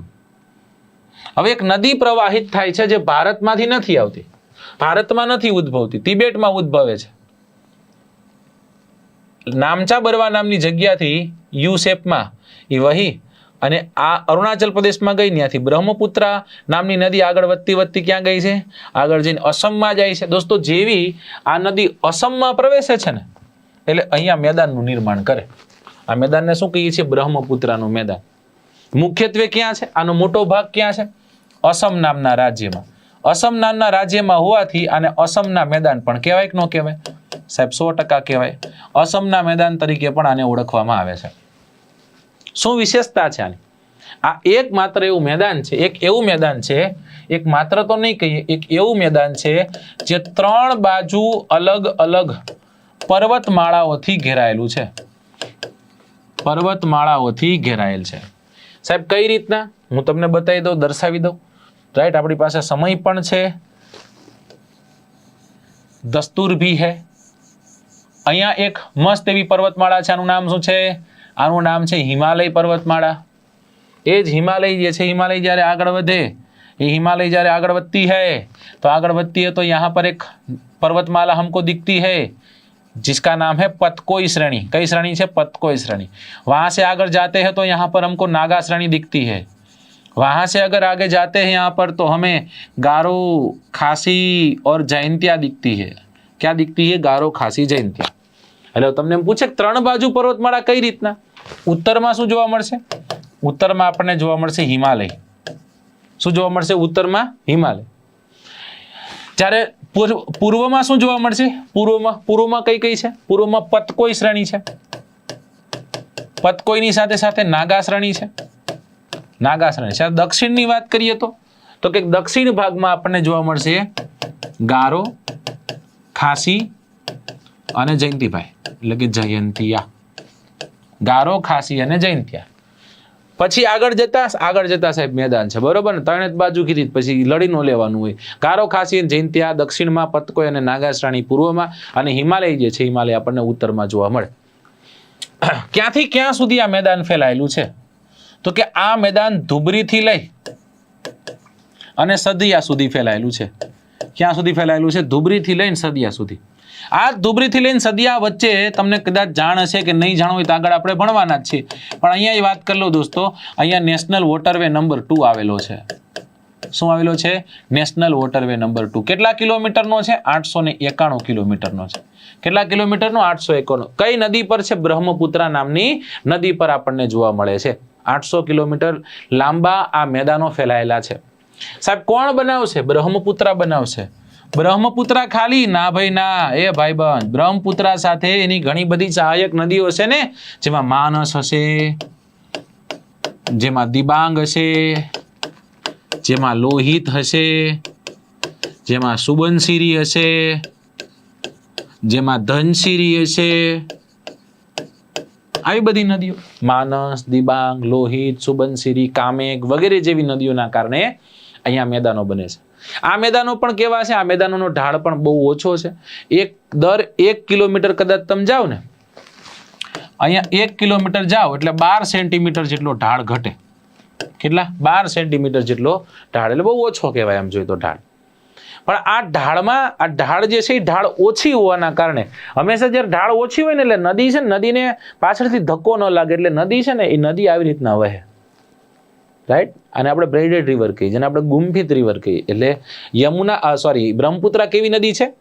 તો કે એક બ્રેડેડ રિવર છે, એટલે કે ગુંફિત નદી છે. ગુંફિત નદી જ્યાં હોય ને, એ ગુંફિત નદી ઘણા બધા નદી દ્વીપો બનાવે, અને એ નદી દ્વીપોમાં ઘણા બધા દ્વીપો છે, પણ એમાં માજુલીનું તો વાત જ ન થાય. કારણ કે માજુલી બહુ મોટો એવો એક નદી દ્વીપ છે સાહેબ. આ સૌથી મોટો નદી દ્વીપ જે છે એ એમેઝોનનો એક છે, પછી એની પછી જો કદાચ હોય તો એ કયો છે? એ માજુલી છે. આ માજુલી નદી દ્વીપનું નિર્માણ છે, એ નદી દ્વીપનું નિર્માણ ક્યાં થયેલું છે? અહીંયા બ્રહ્મપુત્રાના મેદાનોમાં ક્યાંક આપણને જોવા મળશે. અને આ માજુલી 2016ની સાલમાં અસમની સરકાર દ્વારા આને શું ઘોષિત કરેલો છે? જિલ્લો ઘોષિત કરેલો. વિચારો, કોઈ એક નદી દ્વીપ જિલ્લા તરીકે હોય તો હા સાહેબ છે. કયો છે? તો કે એ નદી દ્વીપ છે માજુલી દ્વીપ. યાદ રાખજો આટલું. આ મેદાનો એવા બધા ખાસ કોઈ ફળદ્રુપ છે નહીં, છતાં પણ બ્રહ્મપુત્રના મેદાનો તો બ્રહ્મપુત્રના મેદાનો. બસ આપણે આટલું અહીંયાથી યાદ રાખવાનું હતું, રાઈટ? તો બ્રહ્મપુત્રના મેદાનો ભણી ગયા આપણે, અલગ અલગ મેદાનો ભણી ગયા. હવે આપણે ત્યાંથી આગળ જવું છે અને શું ભણવું છે? ફરી એક વખત બીજા કોઈ મેદાનો ભણવા છે. એ મેદાનો કયા છે? એ મેદાનોનું નામ શું છે? તો કે એ મેદાનો છે ભારતના તટીય મેદાનો. કયા મેદાનો છે? ભારતના તટીય મેદાનો. તો ભારતના તટીય મેદાનો ક્યાં ફેલાયેલા છે, કઈ રીતના ફેલાયેલા છે, તમામ નાની મોટી ચર્ચાઓ છે, એ ચર્ચાઓને આપણે અહીંયા આગળ લેવી છે. ચલો, તો ભારતના તટીય મેદાનો વિશે આપણે અધ્યયન કરવું છે અહીંયા. તો ફરી એક વખત આ સ્લાઇડ લઈ તમારી સમક્ષ હાજર થયો છું કે પાર્થને કહો ચડાવે બાણ, હવે યુદ્ધ જ કલ્યાણ. પથદર્શકની તો જરૂર છે. દરેક વ્યક્તિને પોતાના જીવનમાં પથદર્શકની જરૂર છે કે સાચો રસ્તો ચીંધી શકે. પથદર્શક નામનો એક જીપીએસસીનો કોર્સ વેબ સંકુલે લોન્ચ કર્યો છે. આમાં પણ જય હિન્દ કોડનો ઉપયોગ કરી 50% તમે લાભ લઈ શકશો. 15 તારીખ સુધી જ છે. 15 તારીખ સુધી જ તે અવેલેબલ કરી શકો છો. પછી તમારે પૂરા પૈસા ભરવા પડશે. આમાં ડે વાઇઝ પ્લાનિંગ છે કે ડે 1 છે તો ડે 1માં 2 વિડીયો ફ્લેશ થશે. 2 વિડીયો તમારે જોઈ લેવાના, પછી ટેસ્ટ દેવાની. બીજો દિવસ છે તો 2 વિડીયો ફ્લેશ થશે, તમારે ટેસ્ટ દેવાની. અઠવાડિયું થશે એટલે જેટલા વિડીયો છે બધાનું રિવિઝન આવશે. પછી મેગા ટેસ્ટ આવશે. એવી રીતના જેમ તમે ઓફલાઈનમાં કેમ તૈયારી કરતા હોય, ઓફલાઈનમાં કેમ તમારી ઉપર કોઈ આમ ધ્યાન રાખતું હોય, એવી રીતના ટાઈમ ટેબલ પ્રમાણે એક કોર્સને ડિઝાઇન કરેલો છે, ડેકોરેટ કરેલો છે, અને એ કોર્સ છે પથદર્શક. જો તમે આ કોર્સનો લાભ લેવા માંગો છો તો જય હિન્દ કોડનો ઉપયોગ કરી અને તમારે વેબ સંકુલની એપ્લિકેશનમાં જય હિન્દ કોડનો ઉપયોગ કરી અને આ કોર્સને અવેલ કરી લેવાનો છે. નેક્સ્ટ ટોપિક તરફ જઈએ આપણે. તો ભૂપૃષ્ઠનો એક મહત્વનો ભાગ છે જેને આપણે શું કહીએ, જેને આપણે તટીય મેદાનો કહીએ છીએ. તો એ તટીય મેદાનો આ ભારતનો મસ્ત એવો એક મેપ તમારી સામે મૂક્યો છે. અને આ ભારતના મેપમાં જો કદાચ તમને ખ્યાલ હોય તો આ ભાગ ભારતનો ઓરિજિનલ છે. એટલે બાકી બધું ડુપ્લિકેટ નહીં, પણ આ ઓરિજિનલ મતલબ કહેવાનો મતલબ કે જે ભારતનો મુખ્ય ભૂમિભાગ હતો એ કંઈક આ છે, રાઈટ? આ ભાગ ભારતનો મુખ્ય ભૂમિભાગ છે અને આ ભાગને આપણે કયા નામે ઓળખીએ છીએ?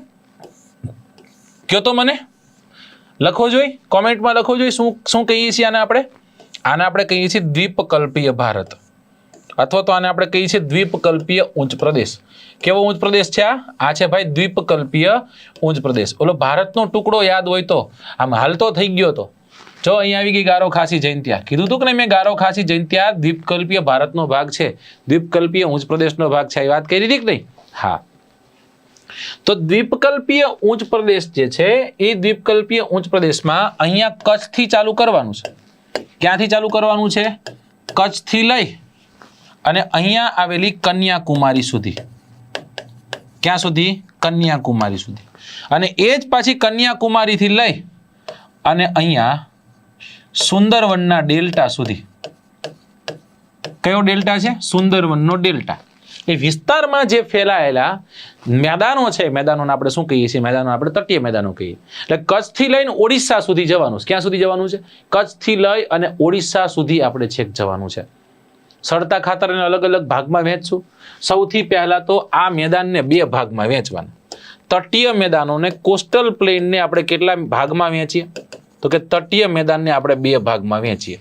કયા બે ભાગ છે? એકને આપણે કહીએ છીએ પશ્ચિમના તટીય મેદાનો અને એકને આપણે કહીએ છીએ પૂર્વના તટીય મેદાનો. પૂર્વના તટીય મેદાનો. તો પેલા લગ્ન કોના હોય? નોર્મલી પશ્ચિમના પેલા હોય, મોટી બેનના પેલા હોય, જ્યાં સુધી નાની બેન હોશિયાર ન હોય. તો પશ્ચિમના તટીય મેદાનોની આપણે પેલા ચર્ચા કરશું. તો પશ્ચિમના તટીય મેદાનોમાં આપણે શું જોશું? ક્યાંથી ક્યાં સુધી ફેલાયેલા છે? તમે લખી શકીએ કચ્છથી લઈ અને કન્યાકુમારી સુધી. ક્યાં સુધી? કચ્છથી લઈ અને કન્યાકુમારી સુધી ફેલાયેલા છે. પશ્ચિમ તટીય મેદાનો કેટલા કિલોમીટર લાંબા છે? તો એને કહેજો કે 1840 કિલોમીટર જેટલા તો લાંબા છે ભાઈ. કેટલા રાજ્યમાં ફેલાયેલા છે? તો એને કહેજો કે એ 6 રાજ્યમાં ફેલાયેલા છે. કેટલા રાજ્યમાં ફેલાયેલા છે? 6 રાજ્ય. ગુજરાત, મહારાષ્ટ્ર, ગોવા, કર્ણાટક, કેરળ, તમિલનાડુ. ગુજરાત, મહારાષ્ટ્ર, ગોવા, કર્ણાટક, કેરળ અને તમિલનાડુ. રાઈટ સાહેબ? આની પહોળાઈ કેટલી છે? આની પહોળાઈ ઓછી છે. પહોળાઈ જે છે અંદાજિત 15 થી લઈને 20 કિલોમીટર જેટલી તમારે ગણતરી રાખવાની. 10 થી 15 લખી લ્યો ને. 10 થી 15 કિલોમીટર જેટલી પહોળાઈ છે. તો પૂર્વના મેદાનોની પહોળાઈ વધુ છે, પશ્ચિમના મેદાનોની પહોળાઈ ઓછી છે. પાછળનું કારણ પહેલા તો પશ્ચિમ અને પૂર્વનો ઢાળ છે. અમે તમને કીધું છે કે ભારત છે કેવું છે? ભારત પુષ્પા છે. પશ્ચિમથી પૂર્વ તરફ પુષ્પા છે. મતલબ કે ભારતનો ભૂમિભાગ પશ્ચિમથી પૂર્વ તરફ ઝૂકેલો છે. એટલે અહીંયાથી વહેતી જે બધી નદી છે, જો આ રહી, આ ગોદાવરી નામની નદી નીકળી પાડો. હા. એક નદી નીકળી જેનું નામ છે કૃષ્ણા. એક નદી નીકળી જેનું નામ છે કાવેરી. આ એક નદી નીકળી જેનું નામ છે મહાનદી. કઈ નદી છે? મહાનદી. આ બધાએ શું બનાવ્યા? ડેલ્ટા. જો આ બહારનો ભાગ તમે જોઈ શકો છો. આ બહારનો ભાગ આ બહાર કાઢ્યો છે. મતલબ કે ન્યા નદીએ ડેલ્ટા નિર્માણનું કાર્ય આજે પણ આપણને ચાલુ જોવા મળે છે. પશ્ચિમ તટીય મેદાન, પૂર્વ તટીય મેદાનની વિશેષતાઓની વાત કરીએ તો પશ્ચિમ તટીય મેદાન છે ને એ વિસ્તાર બંદરો માટે એકદમ પ્રાકૃતિક પરિસ્થિતિ પૂરી પાડે. એટલા જ માટે આ ભાગ છે ને એમાં લખી શકો બંદરો માટે આમ કરી નાખું છે એટલે અનુકૂળતમ ગણજો. પછી તમે એમ તરત કહો સાહેબ તો પછી બંદર ગણાવો જોઈએ. કયા કયા છે? આમાં જ તમે કંડલા જુઓ, આમાં જ તમે મુંબઈ જુઓ, આમાં જ તમે નાહવા સેવા જુઓ, આમાં જ તમે માર્મ ગોવા જુઓ, આમાં જ તમે મેંગલોર જુઓ, આમાં જ તમે કોચીન જુઓ. આ બધા લગભગ બધા જ બંદરો કેવા છે? બધા જ બંદરો કુદરતી બંદરો છે. કેવા બંદરો છે? લગભગ કુદરતી બંદરો છે. બીજી વિશેષતા કે પશ્ચિમ તટીય મેદાન પહેલા તો ક્યાં ફેલાયેલા છે એમ પ્રશ્ન પૂછે તો પશ્ચિમ તટીય મેદાનમાં લખવું પડશે પશ્ચિમ ઘાટના પશ્ચિમે અને અરબ સાગરના પૂર્વે. અરબ સાગરના પૂર્વે પશ્ચિમ ઘાટ છે એ પશ્ચિમ ઘાટના પશ્ચિમે. પશ્ચિમ ઘાટના પશ્ચિમે અને અરબ સાગરના પૂર્વમાં. એટલે આ પટ્ટાની વાત થઈ રહી છે અત્યારે. ઓકે સાહેબ, સમજાઈ ગયું? ઓકે. આમાં બીજા કોઈ પોઈન્ટ્સ ને સાહેબ લખવાના હોય? ઘણા બધા લખવા પડશે. અહીંયાથી નીકળતી નદીઓ છે ને લગભગ કોઈ નદીઓ ડેલ્ટા બનાવતી નથી. જ્યારે ડેલ્ટા બનાવતી ન હોય નદી, શું કામ? તો કે પહેલા તો આને વહન વિસ્તાર છે ને ઓછો મળે છે, બરાબર. ઉદ્ભવ પામીને બહુ જલ્દી ખતમ થતી નદી છે, દૂરગામી નદી નથી, બરાબર. આ બહુ જલ્દી નદી ખતમ થઈ જાય છે. અને જ્યાં ખતમ થાય છે ત્યાં દોસ્તો કોઈ જગ્યાએ ડેલ્ટા બનતા નથી. એકદમ સ્પીડથી નદી આવતી હોય અને સીધો એને જો સમુદ્ર મળી જતો હોય તો વ્યવહારે મળી જાય, એને કોઈ તકલીફ જ ન પડે. અને કદાચ એટલા જ માટે અહીંયા ઘણા બધા શું જોવા મળશે? અહીંયા ઘણા બધા નદી પર ધોધ જોવા મળશે. અને એમાં શેરાવતી નામની નદી પર, જેને તમે શરાવતી પણ કહો છો, એના પર આવેલો ગેર સપ્પાનો ધોધ ભારતનો સૌથી મોટો ધોધ છે. કયો ધોધ છે? ગેર સપ્પાનો ધોધ. આટલું યાદ રાખવાનું છે. હવે આ આખો પશ્ચિમ તટીય મેદાન છે, એ પશ્ચિમ તટીય મેદાન ભેજવાળી આબોહવા ધરાવે, પૂર્વનું મેદાન નથી ધરાવતું. આની વિશેષતા જે છે ખાસ યાદ રાખજો, ભેજવાળી આબોહવા. તમે તરત કહેશો કે સાહેબ કેમ? જો ભેજવાળી આબોહવા અહીંયા હોય, પણ કમ્પેર ટુ પૂર્વના મેદાનો પશ્ચિમમાં વધુ છે, પ્રેસિપિટેશન પણ અહીંયા વધુ છે, વરસાદ પણ વધુ છે. કારણ કે જ્યારે ભારત પર પહેલો વરસાદ આવે ત્યારે અહીંથી જ ચાલુ થાય. યાદ કરો, પશ્ચિમ ઘાટને ઓળંગીને જે પવનો જાય છે સારા વરસાદ નથી કરી શકતા, એટલે પૂર્વ ઘાટ છે એ એકંદરે શુષ્ક રહેતો જોવા મળે છે. કેવો જોવા મળે છે? એકંદરે શુષ્ક રહેતો જોવા મળે. પશ્ચિમ તટીય મેદાનની બીજી કોઈ વિશેષતા ખરી? હા, 100% લખી શકો કે અહીંયા આપણને બેક વોટર્સ જોવા મળશે. બેક વોટર્સ જોવા મળશે કે નદીનું પાણી જ્યારે સમુદ્રમાં સમાપ્ત થવા જતું હોય, એ પાણી જે છે, એ પાણી અને સમુદ્રનું પાણી બંને ભેગું થઈ કોઈ ભૂમિગત અવસ્થામાં રહે છે, કોઈ ભૂમિના વિસ્તારમાં રહે છે. રાઈટ? કેરળ કો झीलों की नगरी કહેતે હૈ. કેરળ આખું રાજ્ય છે ને એમાં સર્વાધિક તમને આ પ્રકારના સરોવરો જોવા મળશે, જેને આપણે પશ્વ જળથી બનતા સરોવરો કહેશું. એવા ઘણા બધા છે, રાઈટ? જેમાં તમે 2 સરોવરો છે એ મુખ્ય છે. વેમ્બનાડ નામનું સરોવર છે. આ વેમ્બનાડ ખાસ યાદ રાખવાનું, સૌથી મોટું, સૌથી લાંબુ છે એટલા માટે. અષ્ટાઈમુડી છે એ પણ ત્યાંનું જ છે. આ પશ્ચિમ ઘાટ છે એ પશ્ચિમ ઘાટના પશ્ચિમે આવેલા પશ્ચિમના જે મેદાનો છે એની વિશેષતાઓમાં હજી જો કદાચ આપણે એના ગુણગાન ગાવા હોય તો કઈ રીતના ગુણગાન ગાઈ શકીએ? એના ગુણગાનમાં હજી આપણે વધારો કરી શકીએ એને અલગ અલગ ભાગોમાં વહેંચીને. શું કરીને? અલગ અલગ ભાગોમાં એને આપણે વહેંચીને. ચલો, આ પશ્ચિમ તટીય મેદાન આવ્યું. ક્યાંથી ક્યાં સુધી હતું ભાઈ? તો કે ભાઈ ગુજરાતથી શરૂ કરી અને કેરળ સુધી હતું. હવે આને ફરી એક વખત અલગ અલગ ભાગમાં વહેંચીએ છીએ. એમાં પહેલો ભાગ છે ને આપણે કહીએ છીએ કચ્છ કાઠિયાવાડ તટ. કયો તટ છે? કચ્છ કાઠિયાવાડ તટ. મુખ્યત્વે ક્યાંથી શરૂ થાય છે? કચ્છથી શરૂ કરી અને દમણ સુધી ફેલાયેલો છે. ક્યાંથી ક્યાં સુધી ફેલાયેલો છે? કચ્છથી શરૂ કરી અને દમણ સુધી ફેલાયેલો છે. હવે આ કચ્છ કાઠિયાવાડ તટ છે એ કચ્છ કાઠિયાવાડ તટમાં નાના નાના દ્વીપો, ખાડીઓ, નદી નાળાઓ, કાંકરાળ વિસ્તાર, ટેકરીઓ વગેરેનો નોંધપાત્ર ફાળો છે. એની અસર જોવા મળે. આજુબાજુમાં જો કોઈ ભૂપૃષ્ઠીય ભાગ હોય ને એની અસર જે તે બીજા ભૂપૃષ્ઠીય ભાગ પર જોવા મળતી હોય છે. પણ એમ પૂછે કે આ કચ્છ કાઠિયાવાડ તટ નિર્માણ કઈ રીતના થયો છે? તો યાદ રાખજો, ખંડીય છાંજલીના ઊંચકાવથી. શેનાથી? ખંડીય છાંજલીના ઊંચકાવથી. આ કચ્છ કાઠિયાવાડ તટમાં કોઈ ભાગ તમારે ભણવો હોય, સમજવો હોય તો કચ્છનું કંઠીનું મેદાન યાનો જ ભાગ છે, જેમાં મુંદ્રાનું મેદાન, નલિયાનું મેદાન અને માંડવીનું મેદાન ભેગું થાય ત્યારે આપણે એને કહીએ છીએ કેનું મેદાન? કંઠીનું મેદાન કહીએ છીએ. તો કંઠીનું મેદાન અહીંયા આપણને સ્થિત જોવા મળશે. ત્યાંથી આપણે આગળ જઈએ એટલે બીજો ભાગ જેને આપણે કહીએ છીએ કોકણ તટ. પેલો ભાગ કયો હતો? પેલો ભાગ આપણે જોયો કચ્છ કાઠિયાવાડ તટ. આર્યો આ કચ્છ કાઠિયાવાડ તટ ક્યાંથી ક્યાં સુધી હતું ભાઈ? કચ્છથી શરૂ કરી દમણ. અને હવે આ ભાગ ક્યાં છે? તો કે દમણથી શરૂ કરી અને ગોવા સુધી છે. દમણથી લઈ અને ગોવા. જો તમારે દમણથી લઈને ગોવા જવું હોય તો મુખ્યત્વે ત્યાં કયું વચ્ચે રાજ્ય આવશે? મહારાષ્ટ્ર રાજ્ય આવશે. તો મુખ્યત્વે કયા રાજ્યમાં ફેલાયેલું છે એવો પ્રશ્ન પૂછે તો મહારાષ્ટ્રમાં ફેલાયેલું છે. કેટલા કિલોમીટર લાંબુ એવો પ્રશ્ન પૂછે તો કહેજો 550 કિલોમીટર. 550, 525, 550 આ 3 ડેટા યાદ રાખવાના છે. યાદ રહી જાય છે. પહોળાઈ એની કેટલી છે? પહોળાઈ એની 30 થી લઈ અને 50 કિલોમીટર. મીટર નથી, આ બધું કિલોમીટરમાં છે. એટલી એની પહોળાઈ છે. કોંકણ તટના નામે આને ઓળખાય. કોંકણી એટલે ગોવામાં બોલાતી એક ભાષા છે.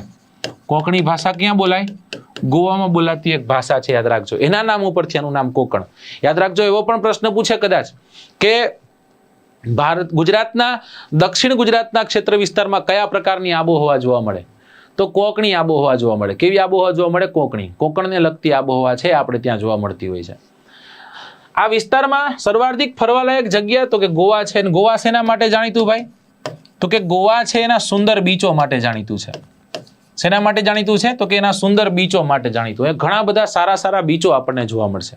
એમાં સૌથી મહત્વનો જો કોઈ બીચ હોય તો એ કયો બીચ છે? એ બીચ છે નાગવા બીચ. કયો બીચ છે? નાગવા બીચ. રાઈટ. તો આ એક આપણે યાદ રાખવાનું છે. યાદ રહે? સિમ્પલ છે, ઇઝી છે. આ છે સમુદ્ર તટ, ફરવા જેવો, રેતાળ. સાહેબ આ મેદાનો છે, મેદાનોમાં ખેતી નહીં થાય? ખેતી નથી થતી કદાચ, તોય તમે એમ કહો પરાયણે કરવી છે તો નાળિયેરની ખેતી થાય અને નાળિયેર થાય. નાળિયેર સિવાય ખાસ નથી થતું. ગોવામાં જાઓ, ગોવામાં કાજુ થાય. બસ ત્યાંથી આગળ જઈએ. કોકણ તટથી આગળ જાવ એટલે આપણને જોવા મળશે કન્નડ તટ. કયો તટ છે? કન્નડ તટ. આ કન્નડ તટ ક્યાંથી ક્યાં સુધી? ગોવા તો થઈ ગયું. આ ગોવાથી લઈને ક્યાં સુધી? ગોવાથી લઈ અને મેંગ્લોર સુધી. આ મેંગ્લોર ક્યાંનું છે ભાઈ? કર્ણાટકનું છે. મુખ્યત્વે ક્યાં ફેલાયેલો છે? તો કે ભાઈ આ કર્ણાટક નામના રાજ્યમાં ફેલાયેલો છે. કર્ણાટક નામના રાજ્યમાં કયો તટ ફેલાયેલો છે? પ્રશ્ન એવો પૂછે તો તમે શું કહેશો? તો તમે કહેશો કે ભાઈ કન્નડ તટ છે. કેટલા કિલોમીટર લાંબુ છે? 525 કિલોમીટર લાંબુ છે. ઉત્તર દક્ષિણમાં કેટલું લાંબુ? 525 કિલોમીટર. અને કદાચ જો તમને પહોળાઈ પૂછી નાખે તો 8 થી લઈને 24 કિલોમીટરની એની પહોળાઈ છે. અહીંયા કેટલી હતી? 30 થી લઈને 50. અહીં કેટલી છે? 8 થી 24. મતલબ કે સાંકડો થતો ગયો છે. આગળ જતા ફરી એક વખત પહોળો થઈ જશે. ચિંતા કરતા નહીં. હવે ખાસ આ વિસ્તારની વિશેષતા શું છે? કન્નડ તટના વિસ્તારમાં ખાસ કરીને કર્ણાટકમાંથી નીકળતી જે નદીઓ છે એ નદીઓ ઊંચેથી પડતી જોવા મળે ને ઘણા બધા ધોધનું નિર્માણ કરે. અને એ ધોધમાં સૌથી મોટો ગેર સપ્પાનો ધોધ, કુંચિકલ નામનો ધોધ, આ બધા જ ધોધ આપણને અહીંયા જોવા મળશે. તો ગેર સપ્પા ખાસ યાદ રાખવાનું છે. અહીંયાથી આપણે યાદ રહે કે નહીં? હા સાહેબ, ગેર સપ્પા એટલે ભારતનો સૌથી ઊંચો અનામત હોય, યાદ રહી જાય એવું છે ગેર સપ્પા. ચલો ત્યાંથી આગળ જઈએ. ચોથા નંબરનો ભાગ કચ્છ, કાઠિયાવાડ, કોકણ, કન્નડ અને હવે એવો મલબાર તટ, જેને માલાબાર તટના નામે પણ ઓળખીએ છીએ. ક્યાંથી ક્યાં સુધી છે ભાઈ? મેંગ્લોરથી શરૂ કરી કોચીન સુધી. કોચીનથી આગળ વયા જાઓ તમે તો ક્યાં સુધી? કન્યાકુમારી સુધી ફેલાયેલું છે. મુખ્યત્વે આ ક્યાં છે? કેરળ નામના રાજ્યમાં છે. કેરળ નામના રાજ્યમાં આ મલબાર તટ પર શું શું જોવા મળશે? બેકવોટર્સ જોવા મળશે. ઓકે, બેકવોટર જોવા મળશે સાહેબ. ઓકે, કેવા બેકવોટર્સ, કેવા સરોવરો છે? મેં તમને કીધું અષ્ટાઈમૂડી. કેવું? અષ્ટાઈમૂડી. મૂડી બધું અહીંયા અન્નાઈમૂડી યાદ કરો. અષ્ટાઈમૂડીની સાથે સાથે વેમ્બનાડ. આ બધા આપણને ક્યાં જોવા મળે? બધા આપણને કેરળમાં જોવા મળે છે. આ પશ્વજળના કારણે બનતા જે સરોવરો છે જેને ત્યાંની સ્થાનિક ભાષામાં કયાલના નામે ઓળખવામાં આવે છે. અને આ જ કયાલમાં કેરળના રાજ્ય ફેસ્ટિવલ જેને આપણે ઓણમ કહીએ છીએ, એ ઓણમના ફેસ્ટિવલ દરમિયાન અહીંયા બોટ રેસ થતી હોય. શું થતી હોય છે? બોટ રેસ થતી આપણને જોવા મળે છે. અને એવી એક બોટ રેસ જેનું નામ છે જવાહર નૌકા પ્રતિયોગિતા.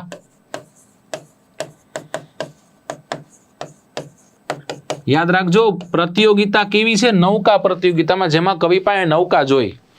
એ કોઈ તરણ સ્પર્ધા જેમાં નૌકા બૌકા ન હોય. કવિને કરે ઘા, કવિને તરી લેવાનું. વેરાવળથી લઈને ચોરવાડ સુધી ભારતની સૌથી મોટી તરણ સ્પર્ધા હોય તો નામ છે વીર સાવરકર અખિલ ભારતીય તરણ સ્પર્ધા. કઈ છે? વીર સાવરકર અખિલ ભારતીય તરણ સ્પર્ધા. સાહેબ શેના માટે જાણીતું? આ વિસ્તાર મલબાર તટ, જો ગરમ મસાલા સારા થાય. આની સાથે નાળિયેર તો ફિક્સ જ છે ભાઈ. નાળિયેર તો લેવાનું તે પણ મલબાર તટ શેના માટે જાણીતો? તો કે મલબાર તટ પર ભારતનું સૌ પ્રથમ ચોમાસું બેસે છે. રાઈટ? ક્યારે? તો કે ફર્સ્ટ વીક ઓફ જૂન મહિનાના પ્રથમ સપ્તાહમાં જ્યારે ભારત પર ચોમાસાની શરૂઆત થાય ત્યારે મલાબાર તટ પરથી થાય છે. રાઈટ? યાદ રાખવા માટે હું છોકરાને એમ કહું વરસાદ છે તો બધું જ છે, તો માલામાલ એટલે મલાબાર, યાદ રહે કે નહીં સાહેબ? યાદ રહી જાય એવું છે. તો બહુ ઈઝી છે સાહેબ.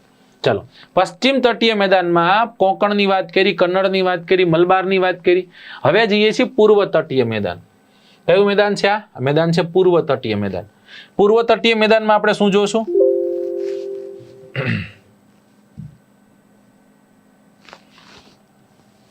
સોરી, ચલો, પૂર્વ તટીય મેદાનમાં આપણે શું જોશું ભાઈ? એની વિશેષતા જોશું, ક્યાંથી ક્યાં સુધી ફેલાયેલું છે, એવી કંઈક આપણે બધી વાતો કરશું. પૂર્વીય તટીય મેદાન. ડેફિનેશન દેવી હોય તો ક્યાં છે એનું લોકેશન? પૂર્વ ઘાટની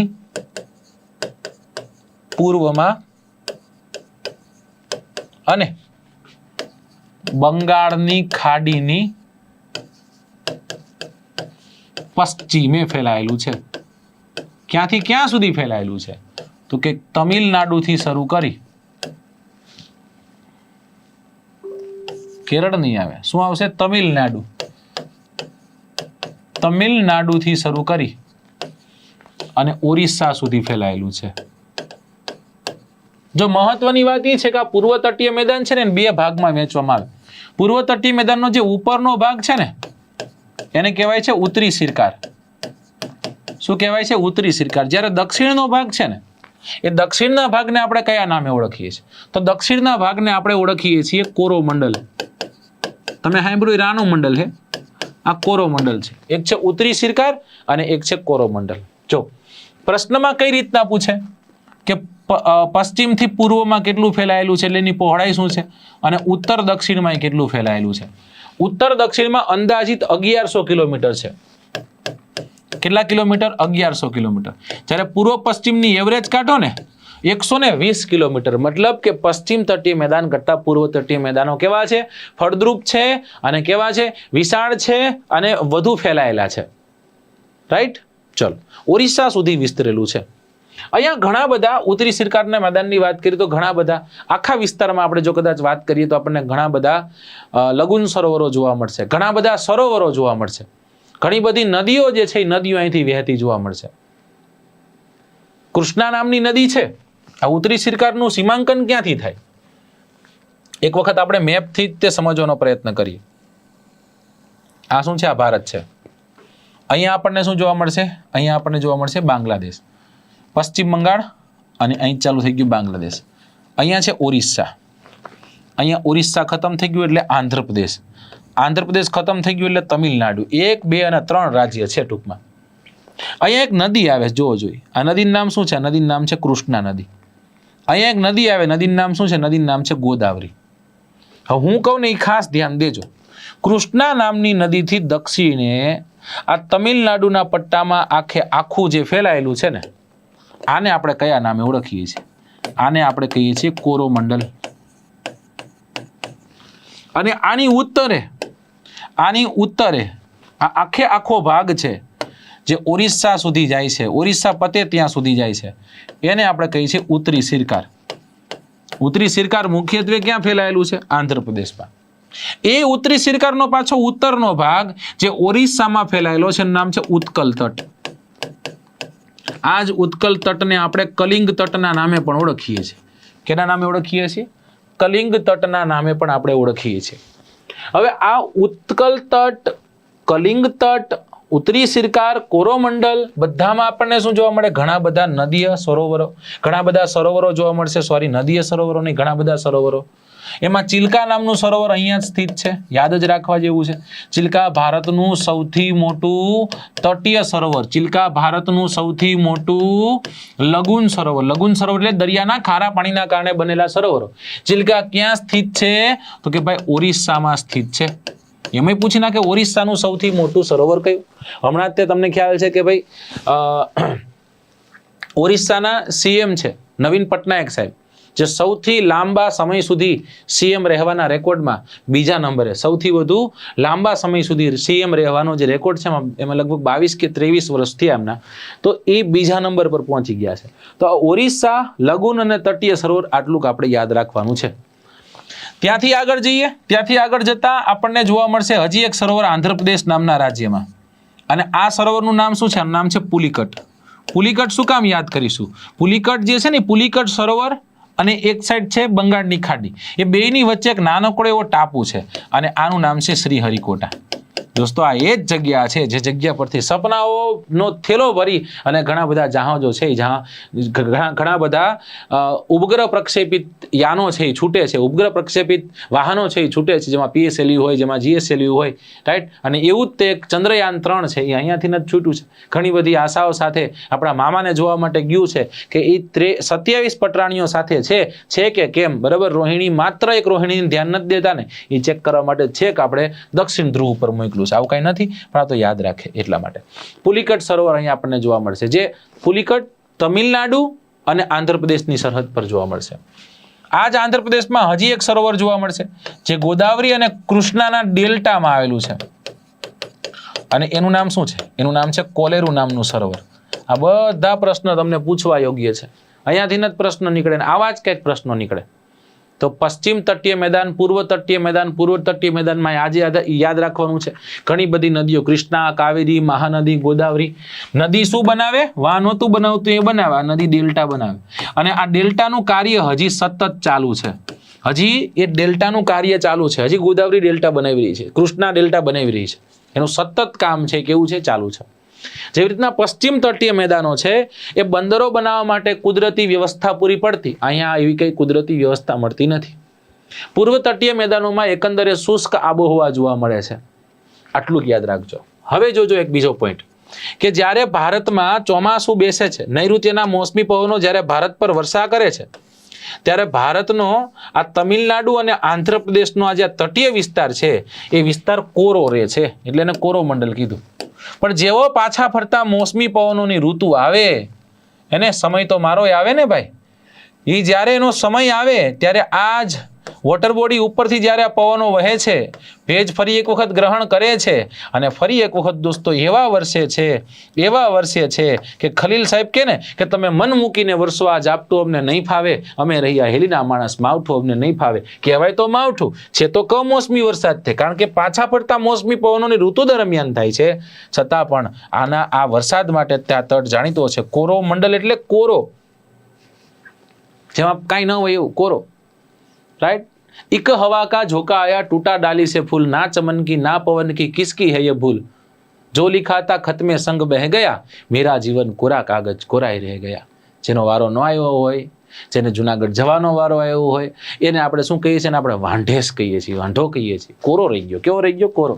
તો આ કોરો મંડળ, અહીં કોઈ વરસાદ પડતો નથી, પણ સમય એનોય આવશે, એને ચિંતા નથી કરવાની, બરાબર. એનોય તે સમય આવશે, યાદ રાખજો. ચિંતા ન કરતા બધાનો સમય આવવાનો છે દોસ્તો. આ કોરો મંડળ તટ પર જ્યારે વરસાદ થાય ત્યારે એ વસ્તુ યાદ રાખવાનું છે કે આંધ્રપ્રદેશ અને તમિલનાડુ આ બે રાજ્ય પર સારો વરસાદ થાય છે. આ પ્રશ્ન પૂછાઈ ગયો છે, વિવાદમાં રહી ચૂક્યો છે. કોરોમંડલનો ઊંચ પ્રદેશ છે, અહીંયા સર્વાધિક વરસાદ થાય છે. એક નદી એવી કે જે બે ચોમાસાનું પાણી ભોગવે છે, એનું નામ છે કાવેરી. જ્યારે અહીંયા વરસાદ થતો હોય ત્યારે બ્રહ્મગીરીની ટેકરીઓ ઉપરથી પાણી લઈ આવે, જ્યારે પાછા ફરતા મોસમી પવન હોય ત્યારે તે કાવેરીમાં પાણી આપણને જોવા મળે છે. અહીંયાથી આગળ જઈને પૂર્વ તટીય મેદાન, પશ્ચિમ તટીય મેદાનો છે, એના કદાચ તમને તફાવત પૂછી લે, ગમે એ પૂછે, GPSC છે. પશ્ચિમ તટીય મેદાનોની વાત કરીએ તો આ મેદાનો ક્યાં છે? પશ્ચિમ ઘાટની પશ્ચિમમાં છે, બરાબર, અને અરબ સાગરની પૂર્વમાં છે. જ્યારે પૂર્વ તટીય મેદાનો પૂર્વ ઘાટની પૂર્વમાં, બંગાળની ખાડીની પશ્ચિમે છે. પશ્ચિમ તટીય મેદાનોમાં ઘણા લઘુન સરોવરો જોવા મળે. પૂર્વ તટીય મેદાનોમાં લઘુનની સંખ્યા ઓછી પણ મોટા જોવા મળે. પશ્ચિમ તટીય મેદાનો છે એમાં નદી ડેલ્ટા નથી બનાવતી, અહીંયા ડેલ્ટા બનાવે, ગોદાવરી, કૃષ્ણા, કાવેરી, મહાનદી વગેરે. પશ્ચિમ તટીય મેદાનો છે એ પૂર્વ તટીય મેદાનની સાપેક્ષે જો કદાચ જોઈએ તો પહોળાઈ કેવી છે? ઓછી છે, ફળદ્રુપતા પણ ઓછી છે. પૂર્વ તટીય મેદાનોની ફળદ્રુપતા વધુ છે, પહોળાઈ પણ વધુ છે. પશ્ચિમ તટીય મેદાનો બંદરો બનાવવા માટે પ્રાકૃતિક પરિસ્થિતિ પૂરી પાડે છે, જ્યારે ઓલી જગ્યા પર કોઈ એવી પ્રાકૃતિક પરિસ્થિતિ નથી પૂરી પડતી, કારણ કે એ ખંડીય છાંડલી છે ને એ એકદમ મંદ ઢાળ ધરાવતી, 500 કિલોમીટર લાંબી. નોર્મલી 200 કિલોમીટર તો ખંડીય છાંડલીમાંથી ખંડીય ઢાળ બની ગયો હોય, આ 500 કિલોમીટર લાંબી છે. તો આ હતું પૂર્વ તટીય મેદાન, પશ્ચિમ તટીય મેદાન, ભારતના તટીય મેદાન. આશા રાખું છું કે આ બધું જ તમારા મગજમાં ચડ્યું હશે. જેવો પ્રશ્ન પૂછાય ને હોપો પાડી દેવાનો હે ભાઈ. ઓકે.